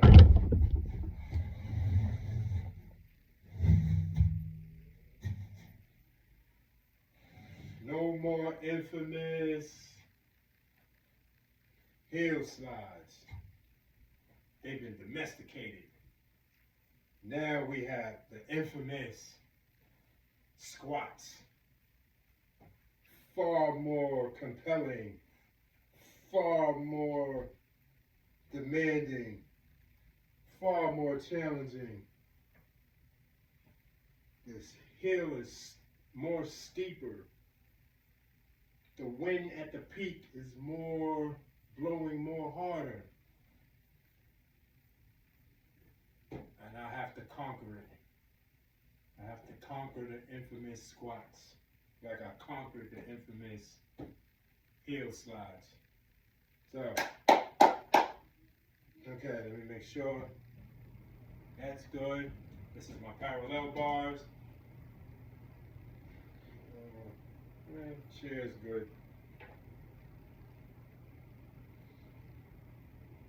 How will I know I conquered the infamous squats? When I don't need these chairs no more. Alright, so, but until then, let's go. Shoulder length apart. Again, because sometimes we have to tell people over and over and over and over again before a person, the average person, you got to tell them something at least 3 to 4 times for them to really get it, to compute it. So again, I am not a licensed professional. Again, all the exercises you see me doing, I strongly encourage you. Do not do any of the exercises you see me doing. If you are rehabbing from an ACL injury or any other surgical injuries that surgical performances that were done because of an injury, follow the instructions of your licensed professional, whether it's the physician is a surgeon or they're a physical therapist or whatever your treatment is. Follow them. My content is only, do you hear me? My content is only to inspire and motivate those who might be struggling with doing their own physical therapies for whatever injuries that they may be facing and suffering from. Right? So, with that, put my feet shoulder width apart. Okay, ready, set, we're gonna do 3 sets of 10s. Ready, set, go. Alright, before I even start, the goal right now, instead of doing a full squat, the goal for me right now is to just bend the knee and utilize my forearms and elbow as my crutches, right? It is important that when I'm doing these squats, I want form. And the best way for me to get the form is by using my forearms and elbows to hold me as I place my hips, my back, and my thighs in the position that's shaped like a regular squat of how I would normally do it. So I can't show you from the side because I only have this, but basically, hold on, if I do it like this, maybe I should do it this way. Alright, so basically what I'm attempting to do, I got all my weight on my right arm, so I'm trying to keep my back erect, arch my lower back, and bend my knee, right? I want to practice being in this position when I come down. Now, I can go lower normally, but this is fine for me because I don't want to go down like this. I don't want my back to be hunched in and go like this. So right now the practice for me is to keep my back straight, arch, put an anti-arch, would that be? Because this is an arch.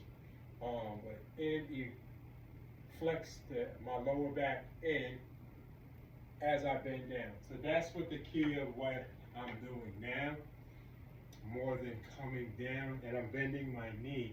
Because when I do it without assistance, I get a sharp pain that gets to like a 10, maybe not a 10, but like an 8, right in my kneecap.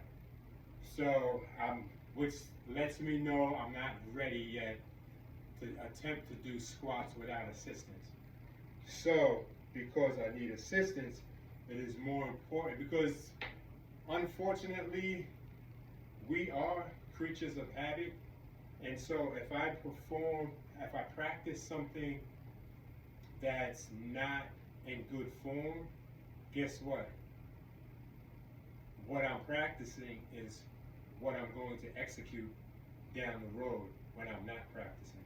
And so I don't want to practice poor form.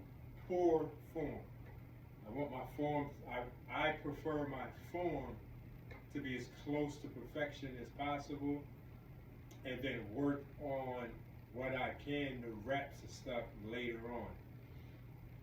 So that's what I am doing now. Okay, ready, set, go. Okay, so I really was going to hurry up and put my elbows and forearms on the chair. So now that I'm balanced on the chair, now I'm keeping my head up, coming down, poking my butt out to inwardly arch my back, my lower back, and I'm straight now. And this is pretty much, even though my shoulders are scrunched, but that's because I'm using the chair as a parallel bar, and that will change. But the most important thing right now, or what I'm feeling, is my hips, my lower back, my knee, and my upper back. I'm concentrating on this position.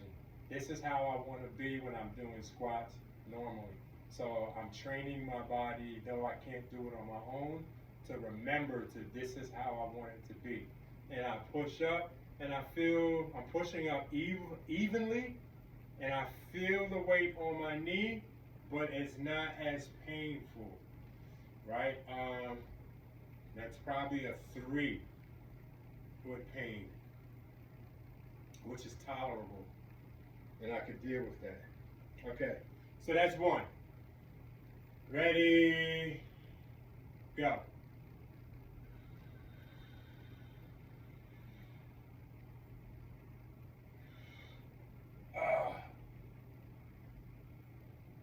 That's 2.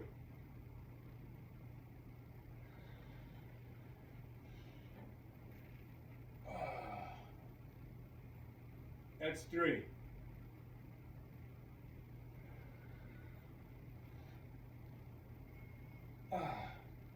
That's 4.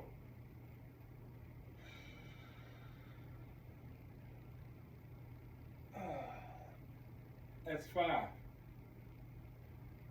Looking up to the ceiling helps me to keep my back straight, upper back straight. That's 6.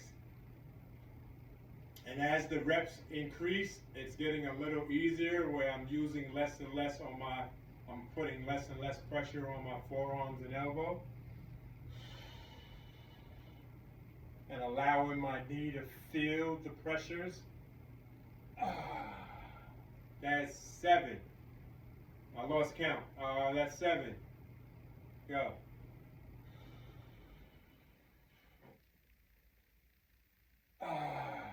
That's 8.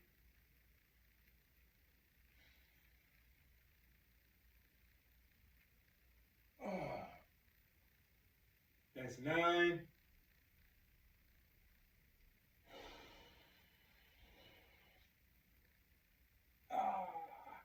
That's 10. That's set 1. 2 more sets to go. So the first 2 were the hardest, especially coming down. I get to a certain point, and I get the quick sharp pain, wow, and it flexed, and the pain flexed really. It flashed. I meant to say, I said flex. It flashed quickly, and it was like a 7 and 8. But as the reps went on, I was able to not put so much energy into my forearms and and elbows. I still had to, like, I didn't do, not one of those 10 squats was on my own. So my forearms and elbows assisted me with all 10 squats. However, the later squats, I didn't apply so much pressure and to put more pressure on my legs, which is good for my knee. And it's just helping my knee to understand that, hey, this is a natural thing that I need to be doing in the future and getting used to it.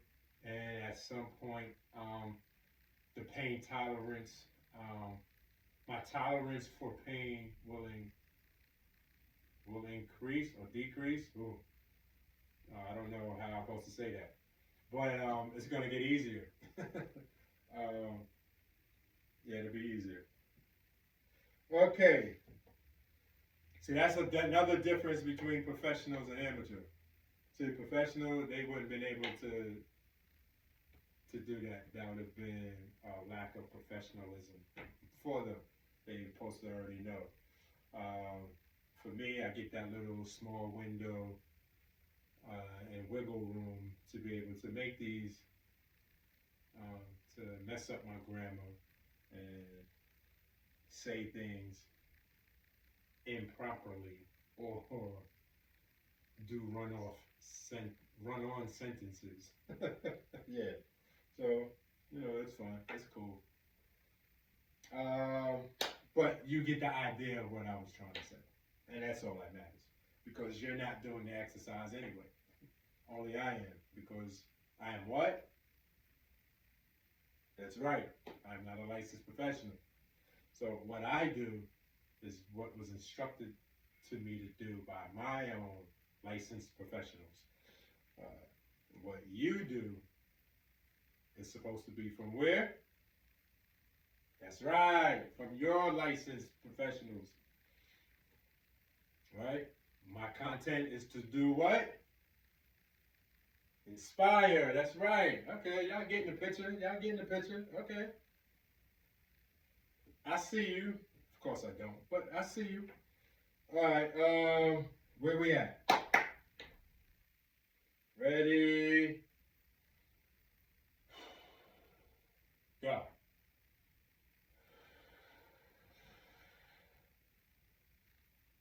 I felt that one. That's one. First one is always the hardest.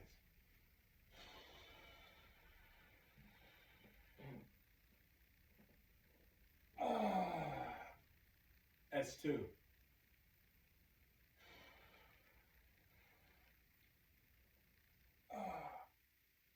That's three.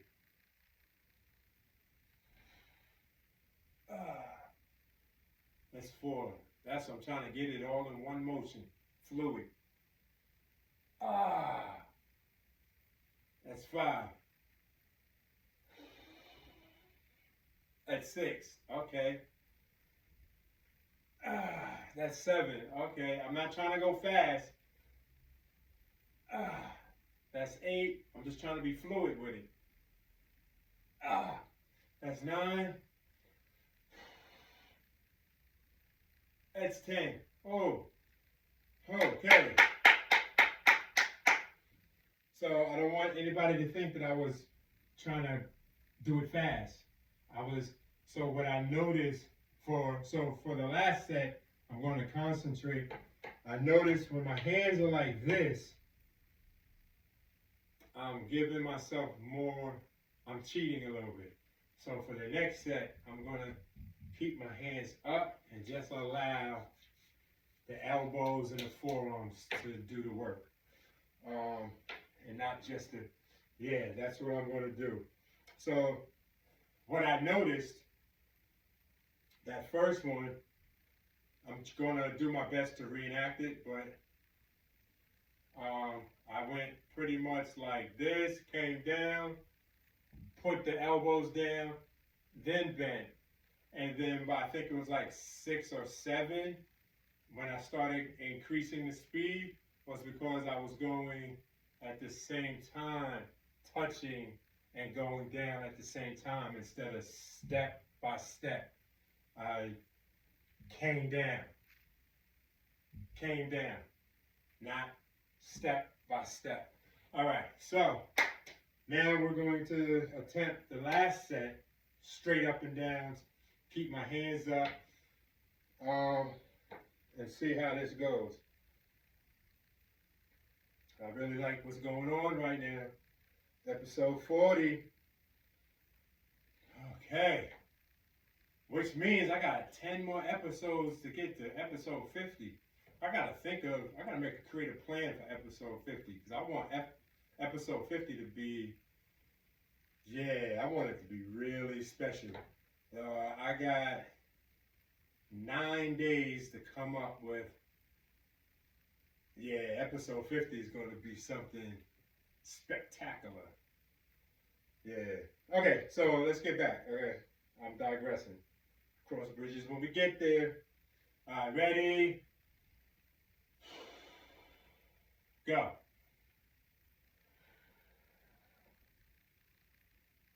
1, 2, 3, 4, 5, 6, 7, 8, 9, 10. The more I do them, the easier it gets. So that first couple of ones is good money. Good money. Okay. Oh, I can't wait to start exercising. Some real exercises. Boom. Yeah, I can't wait. All right, anyway, moving right along. The next thing is,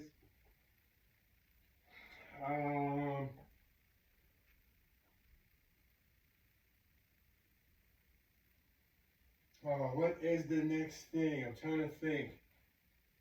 We did, icing is coming up shortly. I do want to, I know what I need to do. No, I'm going to do, before we do the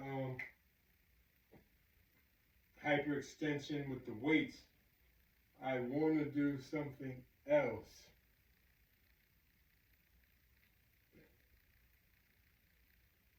Okay, I did the ball already. All right, I know what I'm doing. All right, I'll be right back. I gotta go get it. It's in the back. But I have my headphones on so I can talk to y'all while I'm doing this. For any viewer who's watching this full episode and not the edited version, then you should, if you was paying attention, then you should know what the next exercise is about to be.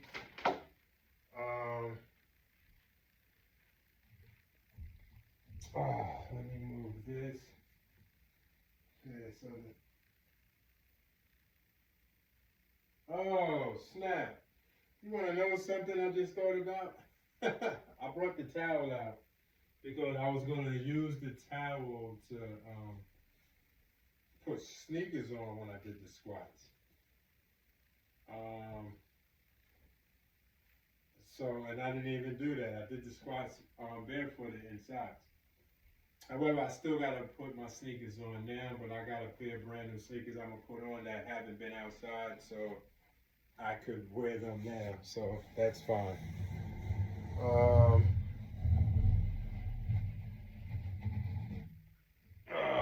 Okay. I actually got several pair of new sneakers that I could choose from, but I got on black and white, so I'm going to keep it in that same. Earlier I had on green sneakers, but those are sneakers that go outside. I mean, all my sneakers go outside, but these are brand new. Pretty new.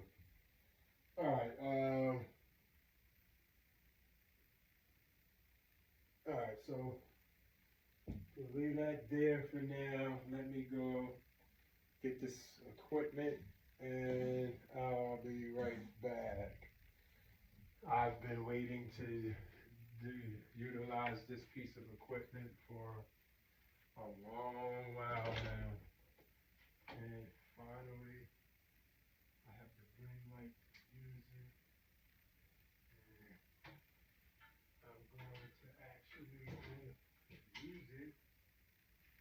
I'm actually going to use it. My earbud fell out, so I'm going to repeat that. I'm not sure when my earbud fell out if the volume stopped. I'm actually going to use it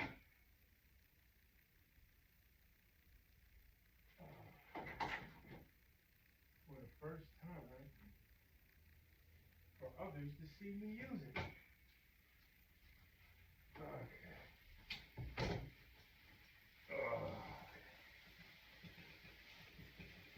Okay, look how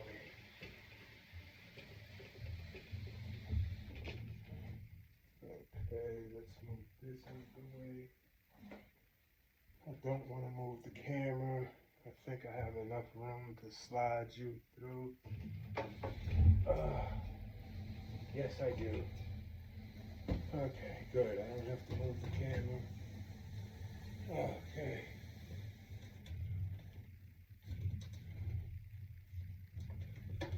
Okay.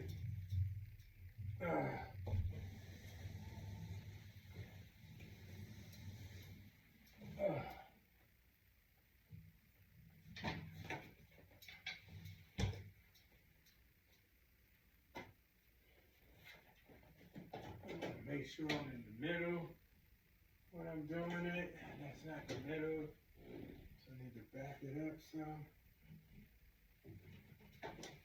Okay.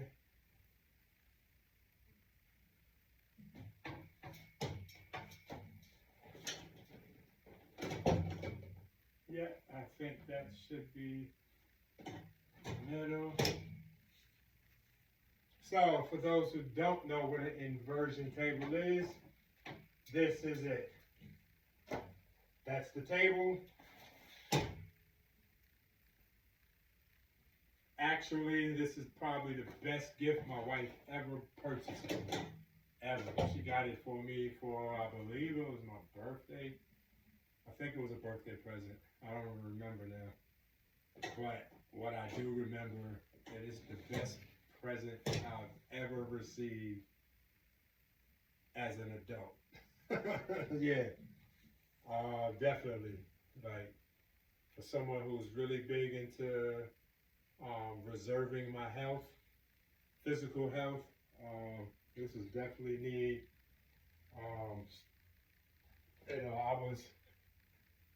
I mentioned it before. I got a family member who had back surgery after a car accident, and it didn't go well for her. And so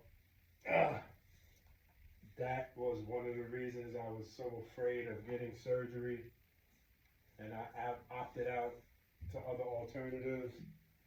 And so far, I've made the right decision. I felt that I made the right decision opting out of surgery. Now, just because I opted out of surgery doesn't mean that I'm not putting a stain on surgeries, spinal surgeries, because some spinal surgeries definitely needed. And I support surgeries. It's just that the damage that was done to me, I only had 3 herniated discs and 2 bulging discs in my neck and spine, and it wasn't like I had a severe rupture. I don't know if that's the correct way of how surgeons speak, but I had a choice. Some people don't have a choice.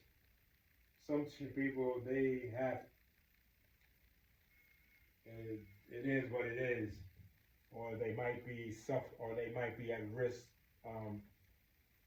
being a paraplegic. And so I wasn't at risk. Oh, that hurt. I still have difficulty putting shoes on and stuff. That's why I'm always wearing Crocs. But with the inversion table, I have to have on shoes, or I could damage my ankles. I gotta have some type of protection. Mid-size or high-top shoes really help. I don't wear low-top sneakers when I'm using my inversion table.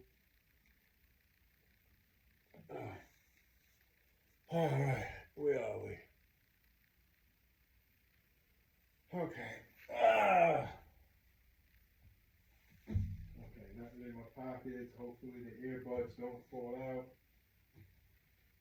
Okay, I haven't used you in a minute. I miss you. Now why Snoop gonna come mess with me as soon as I get upside down. That's what he normally does. I don't know if you can see him right now. He's right behind me on the love seat. And he probably waiting for me. Yep, he just came down. Yep, he waiting. Alright, so again, now that I'm not always going to, when I do my footage moving forward, I'm not going to always put this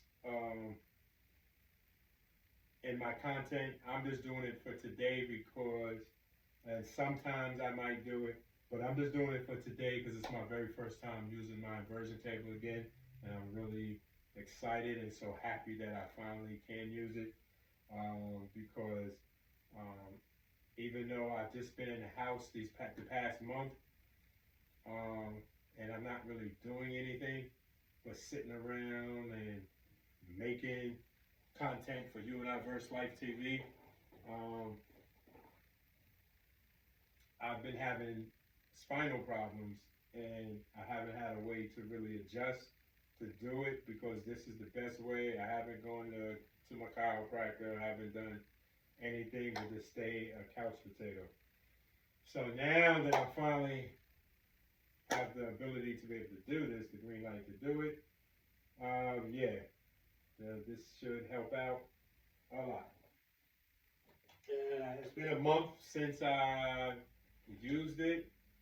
So normally I would sit for like 15 minutes upside down, 10 to 15 minutes. Today I'm only going to do it for like 5 minutes. Actually, what time is it now? It is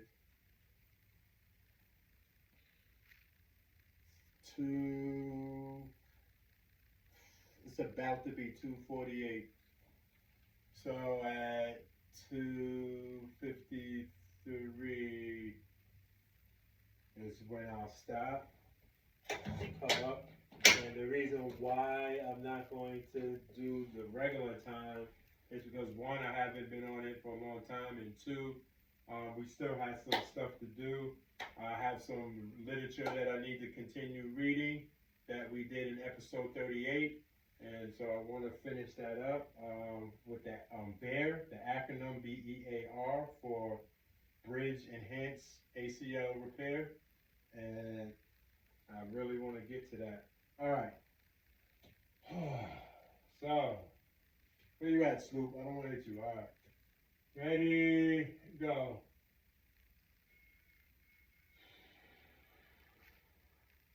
Oh, that feels good already. I don't never really feel it until I try to get myself parallel.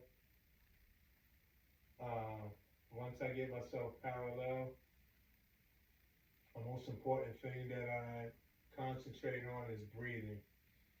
In through my nose, out through my mouth, and I try to relax my body.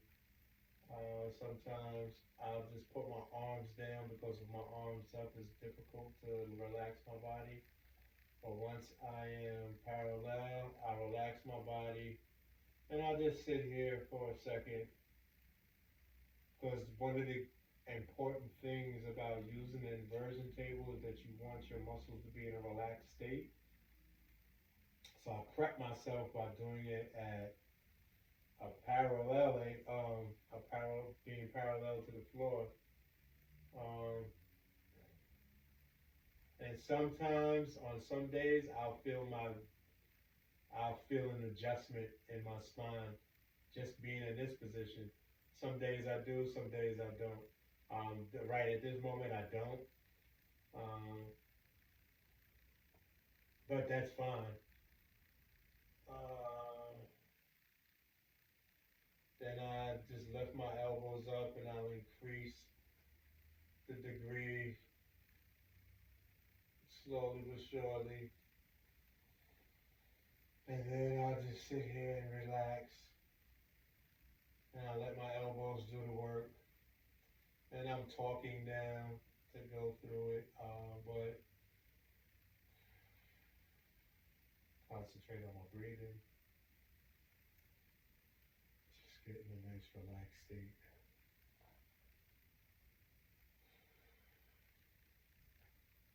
And I increase the degree. I get to a certain point, and then I allow gravity to take control and let gravity do what it's due. As I just breathe and relax.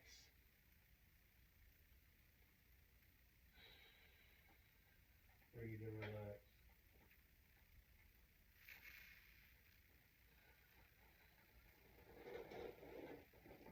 Oh, I just felt everything. I felt my knees. I felt my ankle. I felt my hip. That feels good. Okay. That feels good. Rotate my neck. And every time I rotate my neck, I get cracks. I feel the cracking and popping. Alright, so I may not can last 5 minutes because I can feel this pressure on my knee, my operative leg. And it's not painful, but I can tell that it's going to get painful. So I'm just going to, I probably got like another 60 seconds before I really get, so I'm going to stretch. Oh, I just cracked my back. Oh, that felt good. Oh. Okay, and I'm going to stretch. I just cracked my back again. Nope, but I cracked it once. That's good. Okay, I'm coming up because I feel it on my knee. Coming up, coming up, coming up, coming up. Oh. Oh, yeah, I felt that on my knee. It's like a throbbing pain. Yeah, I'm tearing. Ooh. Okay.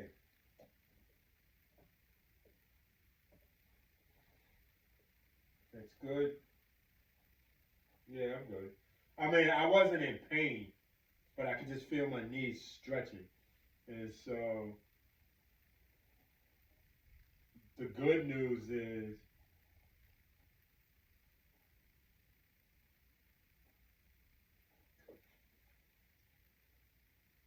yeah, that's the good news. The bad news is, there is no bad news as of yet. But we're going to find out. So, when I walk. Okay. I feel fine. I feel the stretchiness there on my knee, but it's fine. Nothing concerning. All right, that was good for the first time. For my first time, yeah, that was good. Okay, so let's go here. Take this out of the picture.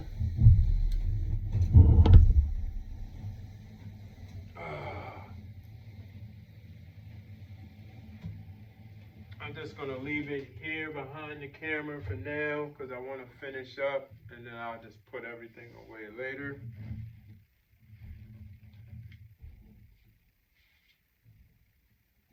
All right, Snoop. Yeah, I know. All right, we're gonna get ready to push this back. Okay. Alright, so I'll be right back because I just want to change the camera angle. And I'm not going to be able to change the camera angle. Like if I turn it down, it's going to stay the other way. I had tried that before and it stayed the same. So I'm going to turn it off and turn it back on. Okay, I'm back on. And now I just got to make some adjustments. Well, actually, I got to pull. Oh, I gotta change the. I forgot. I gotta. Alright, so let's do that now. That's one. I gotta shorten the legs on my stand. Oh, come on. Okay. And one more. Okay. Now. Let's figure this out. How are we doing this? Oh, I gotta turn the light off so I can see how I want it to be. Alright, that's good. I like. Yeah, that's good. I could work with that. Yes, Snoop? Alright, so let me turn the light back on. Okay. Look out, Snoop. Ah. Alright, so we are going to move that there. Let's take this.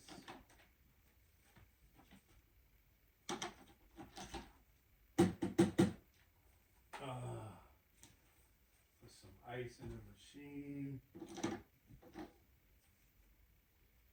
I'll be right back. As I put some ice in the machine. The good thing is, I think this is a good thing by having the earbuds in my ear.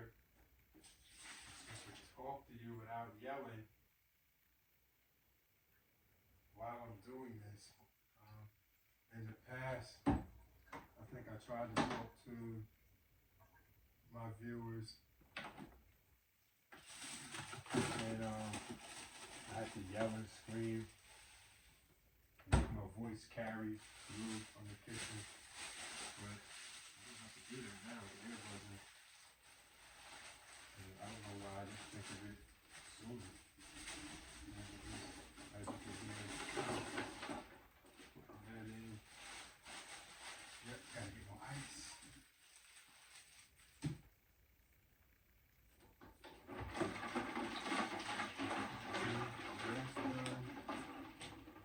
Oh, I gotta go back. I gotta get the ice. From the back of my head. Okay.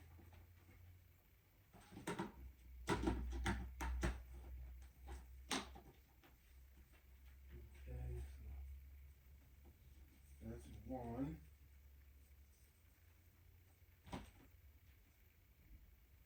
Okay. The cord is there already. Alright, I just need to take these sneakers off.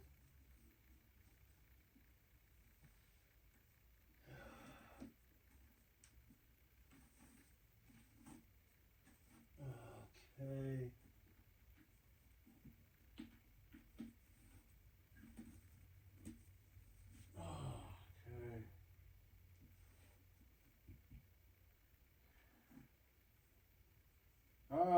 That's what I forgot to do.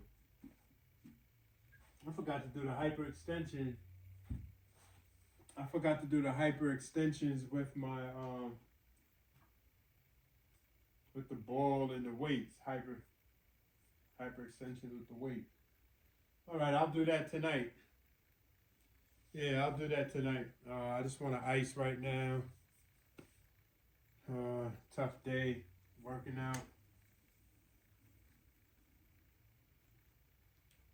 What I will do real quick though, before I start icing, let me stand here and I'm going to hyperextend. Ready, go. Hyperextend my knee. Ooh. Oh, I feel that. Oh, okay. All right, let's do it again. 1001, 1002, 1003, 1004, 1005. All right, let's show it from my good leg side. Ready, go. 1001, 1002, 1003, 1004, 1005. Let's show it from my operative leg side. 1001, 1002, 1003, 1004, 1005. Let's show it from the back side. 1001, 1002, 1003, 1004, 1005. Let's show it from my operative leg side again. 1001, 1002, 1003, 1004, 1005. And last one, front side again. 1001, 1002, 1003, 1004, 1005. Okay. Let me go get these ice pads for the back of my knee.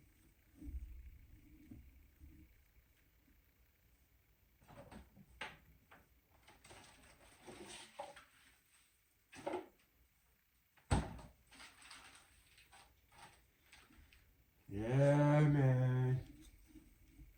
Oh, I don't know if I told y'all. So, yesterday was the first day that we finished the Daniel fast. And, so I made some red snapper, whole red snapper, the whole head and tail still on it. It was really good snapper. Eyes were red, the gills were inside, the gills were pink. It's nice, two nice pieces. It was a recipe when me and my wife went to Mexico. We had our ceremonial wedding in Mexico. One of the restaurants that we ate at, they had this red snapper recipe that I took with me, and I do it pretty well. And my wife, she loves when I make red snapper. I don't make it too often because it just takes a lot. And I'm the type of person, I love to cook, but I need to be in the mood to cook. And when I cook, cooking shouldn't be rushed. And so a lot of times prepping can be time consuming. And have I got everything? Yeah, I got everything. Oh, the remote, yep, I got that. Alright, put that there. And so because of that, I gotta be in the mood to cook. When I cook, 90% of the time, the meals I make are good. I believe I'm an excellent cook. The reason I won't call myself a chef is because I never went to school for it. But I think I could, if I wanted to call myself a chef, I could toot my own horn. I know what I'll be doing in the kitchen. So what am I doing? Okay, tens. So yeah, I made this red snapper yesterday, and it was our first piece of flesh in a while, in 3 weeks, and it was really good, nice on the stomach. I haven't had no refined sugars. All that information is, that I have from processed foods and junk and stuff. Just such a such a noticeable difference doing the Daniel fast. Now, I have a history of fasting. Like, I've been fasting since the 90s. I've never done a Daniel fast though. This was my first time doing a Daniel fast. I've celebrated Ramadan on 3 occasions in the past, back in the 90s. I'm not a Muslim, but there was a period in my life that I was curious about various religions, and so I followed different practices from several different religions as I was finding myself, so to speak. And just the fact, I have respect for culture in a macrocosm sense.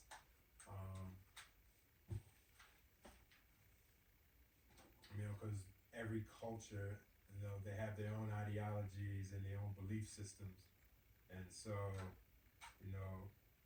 I've always been fascinated by culture. Even as a kid, I used to read books when I was forced to read books as a kid. I liked reading though, but I used to read different stuff from different countries and different cultures. I'm fascinated by a lot of cultures. I'm not gonna go into the ins and outs of which ones and all like that, but the ones that I've spent energy learning about. At some point, I'm hoping in my retirement years, because in my retirement years, I would like to travel the world, and there are several countries that I want to go to and visit the culture. And when I'm talking culture, I'm not talking about just, so a lot of times people, when they think going out to a different country, they think about just going to the city. And dealing with the nightlife that's associated with the cities and throughout the world. I, on the other hand, am more fascinated with the countryside, or the mountainous regions. The mountainous regions like up in India or China, up in the mountains, the Himalayas, and I want to go to like a monk. I want to go to what do they call those? A temple. That's what I meant to say. I want to go to like a temple that's way up in the mountains. That's like 25,000 feet in the air or whatever. I want to go to the countryside where there's farming, and I want to learn like the culture of different countries and different.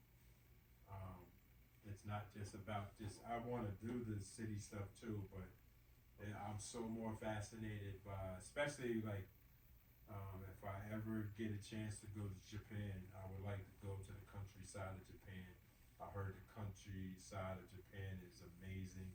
I also heard the countryside of China is amazing.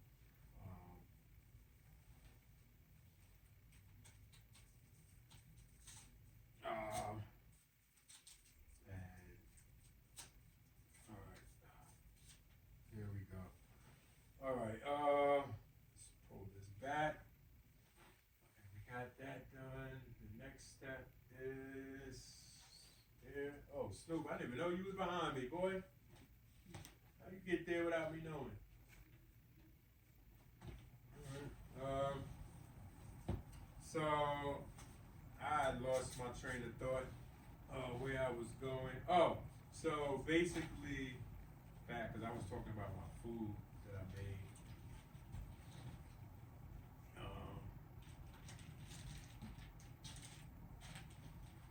Okay, this goes here. This way. This goes here. I really want to put it this way, more focused on here. Okay. Here.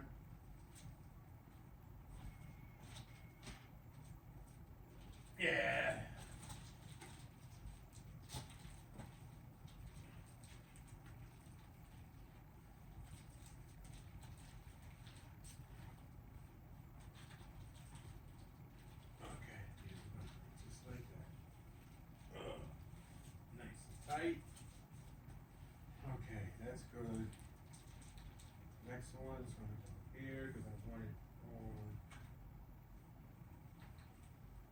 It's perfect. Right there.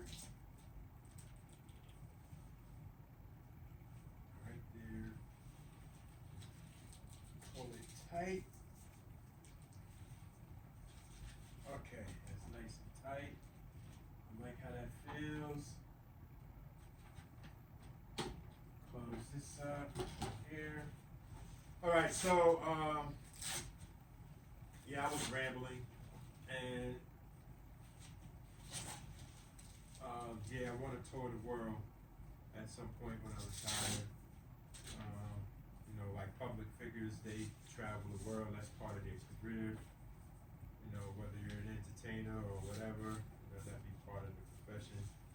And sometimes they may not have the opportunity to explore countries the way that some people might be inquisitive to do, because, you know, they got obligations, maybe, who knows. But I know once I'm ready, I want to explore different cultures. I want to explore the foods. Now, I'm finicky with food, so, you know, there's certain foods I will not eat. Culturally, some cultures, some food, American foods are banned in some countries. Some foods are not even considered food in some countries. Of the foods that we have here. And so I want to experience foods from different countries. Especially the fruits and vegetables and stuff. I want to go out into the jungle. There's a whole bunch of things I want to do. Like, I just want to travel. And I can't wait for my time to come. And I think that's another reason why I do my best to want to stay healthy in a physical sense, so that when I do reach retirement age, that I'm able to do the traveling I want to do and still be able to be mobile and be able to, you know, participate with different stuff. All right, hold on, let me get this done. Electricity. Okay, I feel that one. Two. Okay, there goes two. Feel both of them. Alright, so that's done. Let's take care of my favorite part.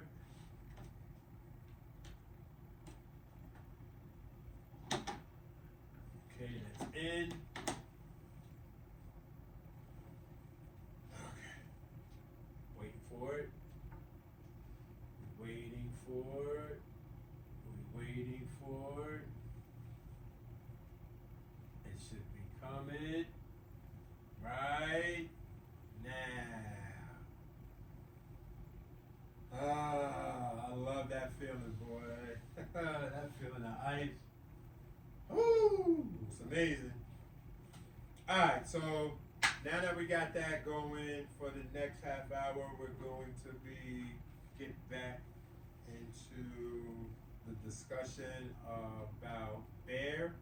B.E.A.R, for my new viewers, is an acronym for Bridge Enhanced ACL Repair. So we last left off with my glasses on.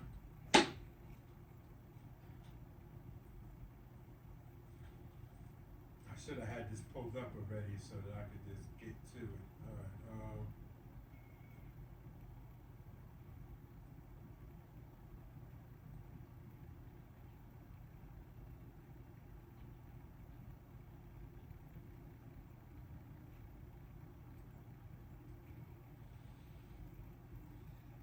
Alright, okay, so what we already discussed was the bridge enhanced anterior cruciate ligament, or I just say ACL repair. 2-year results of a first in-human study. That's what we were going over. I went over the background. I went over the purpose and the hypothesis practices. We focused on the study design, the methods, the results, some conclusions to those results. We went over some trial designs. We did a participant and inclusion, spoke about the participants and inclusion criteria. That was probably most important because I had a lot of questions on the criteria of how they came up with it. So real quick, I will just overall, most of my questions were in this section and they were answered. So they actually 20 for my new viewers who haven't seen episode 38. They out of 200 plus people, they narrowed it down to 20 participants. 10 that was going to do the B.E.A.R treatment, the bridge enhanced ACL repair treatment, and then they had 10 that was going to do the ACLR treatment. I don't remember what ACLR means. Hold up, let me go back. ACLR.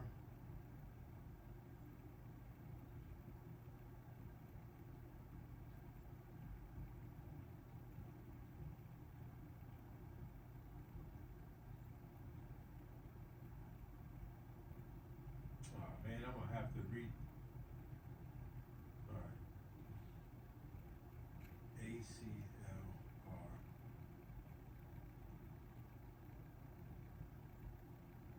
Oh, okay. So the ACLR stands for anterior cruciate ligament reconstruction, or adjacent channel leakage ratio.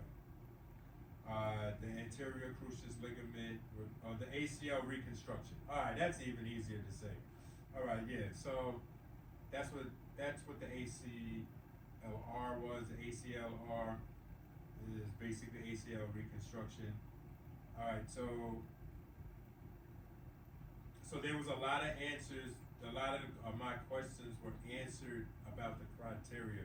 So again, because I got stumped by what the ACLR stood for. So what I got out of it, 10 people were participants for the B.E.A.R, 10 people were participants for the ACL reconstruction, and what they did was they out of the 200 plus people that wanted to participate, they all had to have a certain, the tears had to be a certain, it was a certain criteria with the injury itself. There was other criteria besides the injury, like they couldn't have had no injury to the meniscus, they couldn't have had no other injuries. There was something with the foot. If people have something with their foot, like they broke down, they really isolated it to where they was able to break it down to get 20 people that pretty much had the identical same injury within the age group of 18 to 35, I believe that was the age group. And then this was what I respected. And all they used one surgeon for all 20 participants. So it was the same surgeon that did the same thing, did the same surgery 20 times. That was interesting, because I found that interesting because I felt that, okay,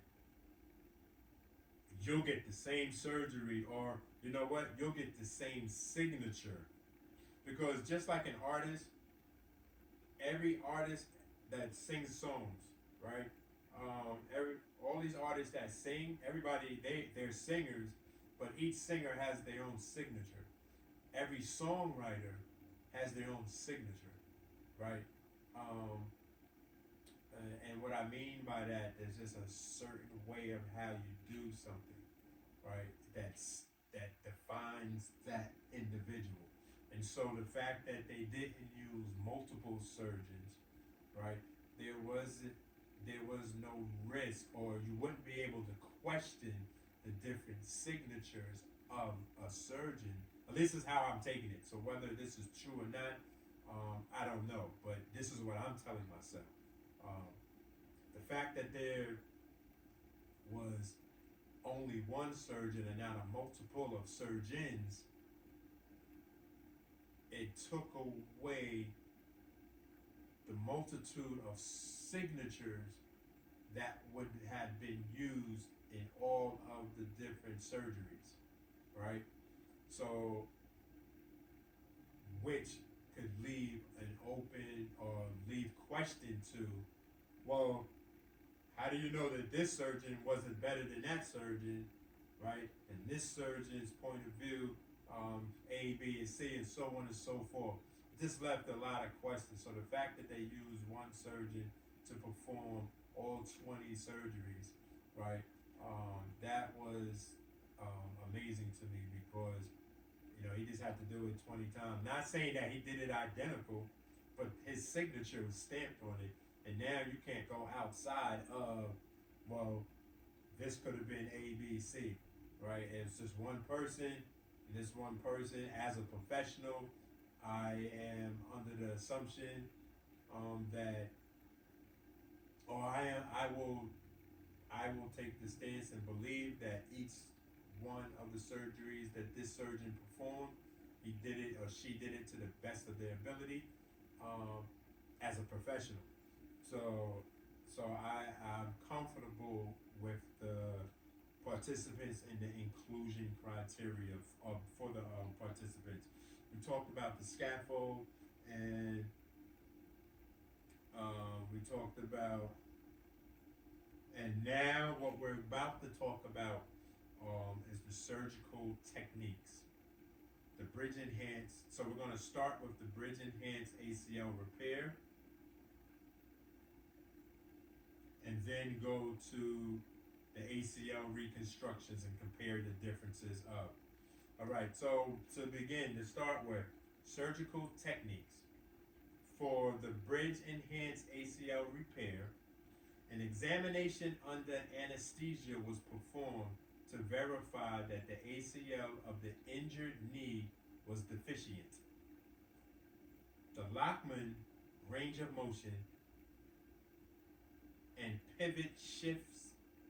Let me say that over. So it says the Lachman, Lachman.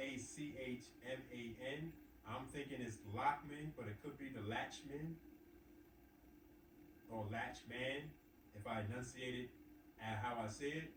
So I'm not sure how that's supposed to be. I'm saying Lachman. So I'm gonna start over. Not L-O-C-K, but L-A-C-H. Okay, an examination under anesthesia was performed to verify that the ACL of the injured knee was deficient.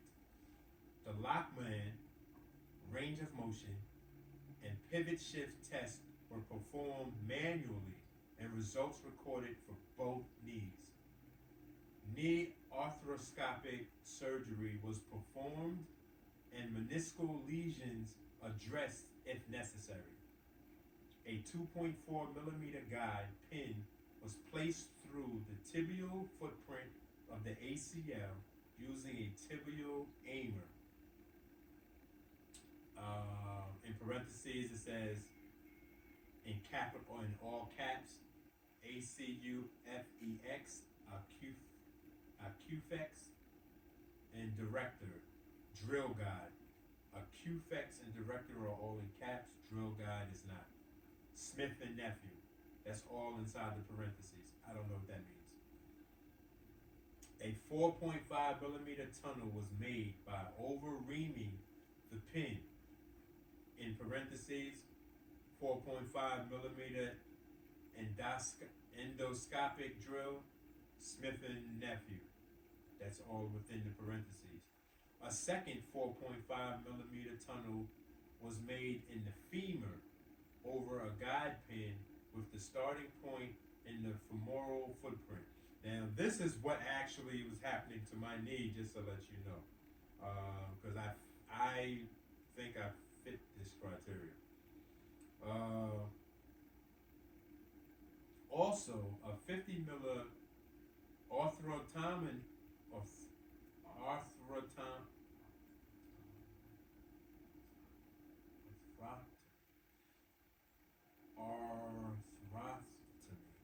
Also, a 50 milli arthrotomy, ARTHROTOMY. Also, a 50 milli arthrotomy was performed at the medial border of the patellar tendon, through which a whip stitch of number 2 absorbable suture was placed into the tibial stump of the torn ACL. 2. Number 2 non-absorbable sutures, an ethibond and an ethicon in parentheses, were looped through the 2 center holes of the cortical button, endo button, Smith and Nephew, and the free ends of the suture from the tibial stump passed through the cortical button. The button carrying the non-absorbable and absorbable sutures were passed through the femoral tunnel and engaged on the lateral femoral cortex. The number 2 non-absorbable sutures were passed through the scaffold and then brought through the tibial tunnel. 10 millimeters of autologous blood was obtained from the patient's antecubital vein, and 5 to 10 milliliters added to the scaffold, which was then passed up along the sutures into the femoral notch. The non-absorbable sutures were tensioned with the knee in full extension and tied over a second cortical button on the anterior tibial cortex. The absorbable sutures from the tibial stump were tied over the femoral cortical button to bring the tibial ACL stump into the scaffold and directed toward the location of the femoral insertion. The arthrotomy site was closed in layers. Figure 1 has, so figure 1, I'm about to come and show you. Figure 1 has A, B, C, and D to show example of what I just said. Some of what I said, I didn't understand the terminology. I think when I had mentioned several times that was inside the parentheses, like the endo button, semicolon, Smith and Nephew. I think Smith and Nephew is a brand. That's what I'm thinking of the tool that they use. And I think that's the brand that they use. I'm assuming. I don't know if that's correct or not, but that's just what I'm thinking. And at some point, hopefully I could get somebody who understands all of this in its entirety, because I'm going to save this, and maybe they can help me out with that, give me a clearer understanding. But for the moment, I want to show y'all this way. All right, so put that there. So let me turn the light out so that I could see. All right, so the first one here where I'm pointing at, right, that shows the torn ACL. Then the second one shows where they started to do the sutures. That's this one. They started to show doing the sutures. The third one, they show the connection. And the last one, they show the completion. So I'll leave that there for about 10 seconds, just so that y'all can see the difference. 10, 9, 8, 7, 6, 5, 4, 3, 2, 1. All right, let me get back.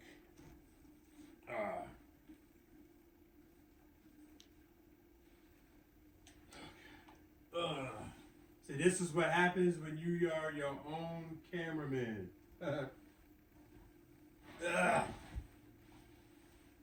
So, all right, where are we? All right, lights back on. All right, I'm fucking pissed right now because I just spent the last half hour or so reading and just looked up and seen that I wasn't recording. I don't know if the recording just stopped on its own or what. I don't know what happened. And I just did a whole lot of reading, and I am not reading no more, so that is a wrap. I will go back to doing episode 41. I will go back and reread everything that I've read, or maybe tonight, when I do some exercises later on tonight, I might reread it then. I'm not sure because I'm a little pissed off right now. I'm like really livid right now. I was reading some interesting stuff, and now I gotta go all the way back. I did. I'm going to. So I just looked at my phone and I looked to see where it stopped at. So it kind of stopped right where the photos were at. I didn't listen to it. So I will figure that out. But I might just actually, I'm going to keep that little whatever minutes that is. And I'm going to restart it over, whatever I read. So some of it you might have already read. I want to apologize to my subscribers and to my viewers for the lack of professionalism of me being my own cameraman, but I am, and at the same time, I am not a professional. I am an amateur at this, and so this is what we get sometimes. And so it is okay, because that is one of the reasons every episode I always say that I appreciate my subscribers and I appreciate my viewers for their time, but most importantly your patience, because to be able to have the patience to sit here and talk or to listen to my content, that I appreciate that so much, because I don't know what I'm doing, and this is all from the heart. I'm spiritually connected to the universe, and life. I'm pro-life, and I love to see life grow and evolve. And you know what? And I appreciate all those who take an interest in watching my rehabilitation and watch me evolve from this injury, watch me grow from this injury. And I hope I inspire somebody, anybody, to grow from your and grow and evolve from your own injuries. So I am about to end my timer went off, and I'm about to wind this down. I actually got to get ready to take a shower. I got a day, and I'm trying to figure out if I'm going to get my hair cut today or tomorrow. Today is Thursday, right? Yes, I don't know if I'm getting my hair cut today or tomorrow. One of the 2 days.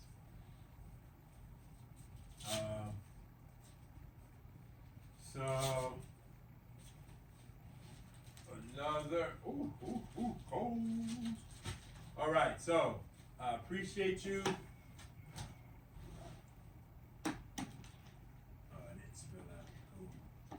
All right, I appreciate you for tuning in, and we will get back to this ACL. There's some interesting stuff that I read too, and I'm like really kind of pissed off that I was just reading. I was actually You know what? Because there was some words that I really was stumbling upon. So actually, this might be better that I'm reading it, rereading it a second time. The next time I read it, because I'll be able to be more fluent with it, and I have an understanding now. I've read through it, and I was kind of messing up some words, and it could have sounded confused. There might be some level of confusion to my viewers for what I was reading. So when I read it the second time, it should be a little bit more fluid, and so yeah, I think that will be okay. Um, that's how I'm gonna look at it. So now I'm actually a lot of my frustration and irritation has subsided now just by viewing it in that sense. Um, so you know what? Yeah, you know what? Good. I'm glad that I didn't record it. So make it a little bit more appealing to my viewers the second time around, because I'll have some experience with it. All right. So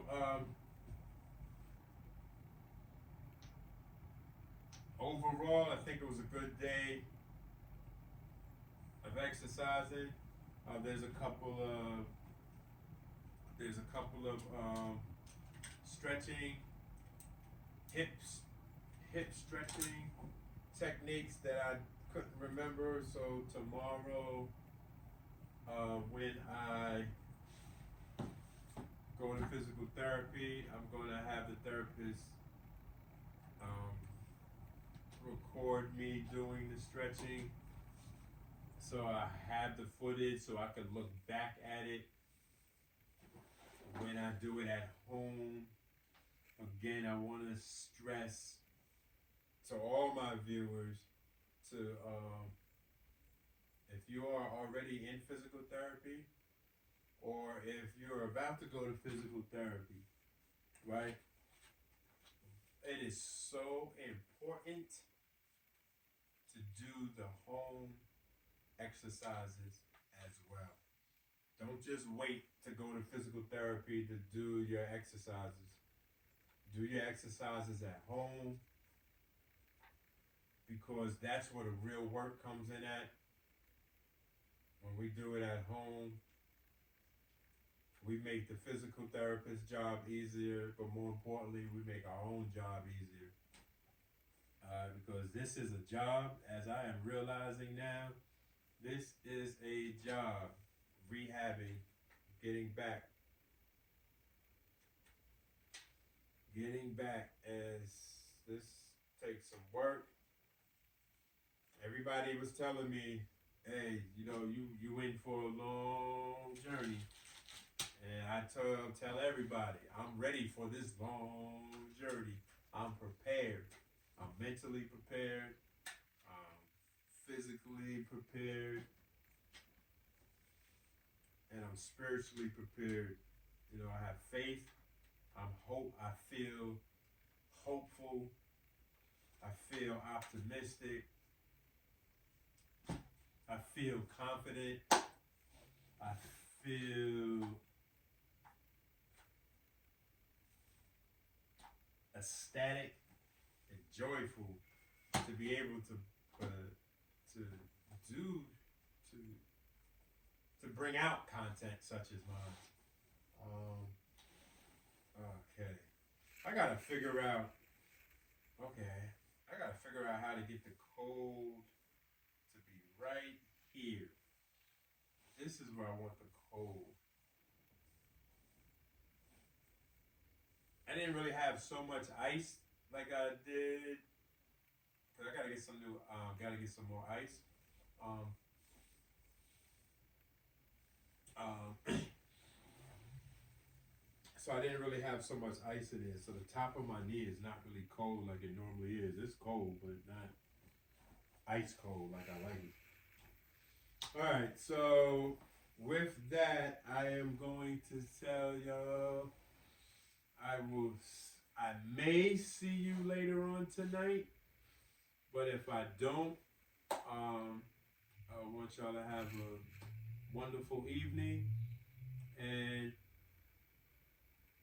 and I will see you tomorrow. All right?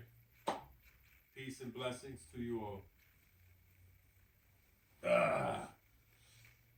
All right, Snoop. We are done.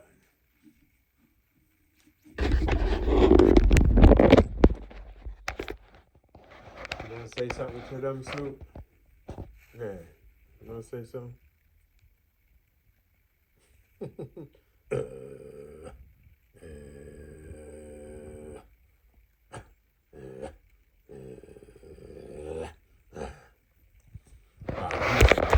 I'm gonna let him go. I'm leaving be. Peace.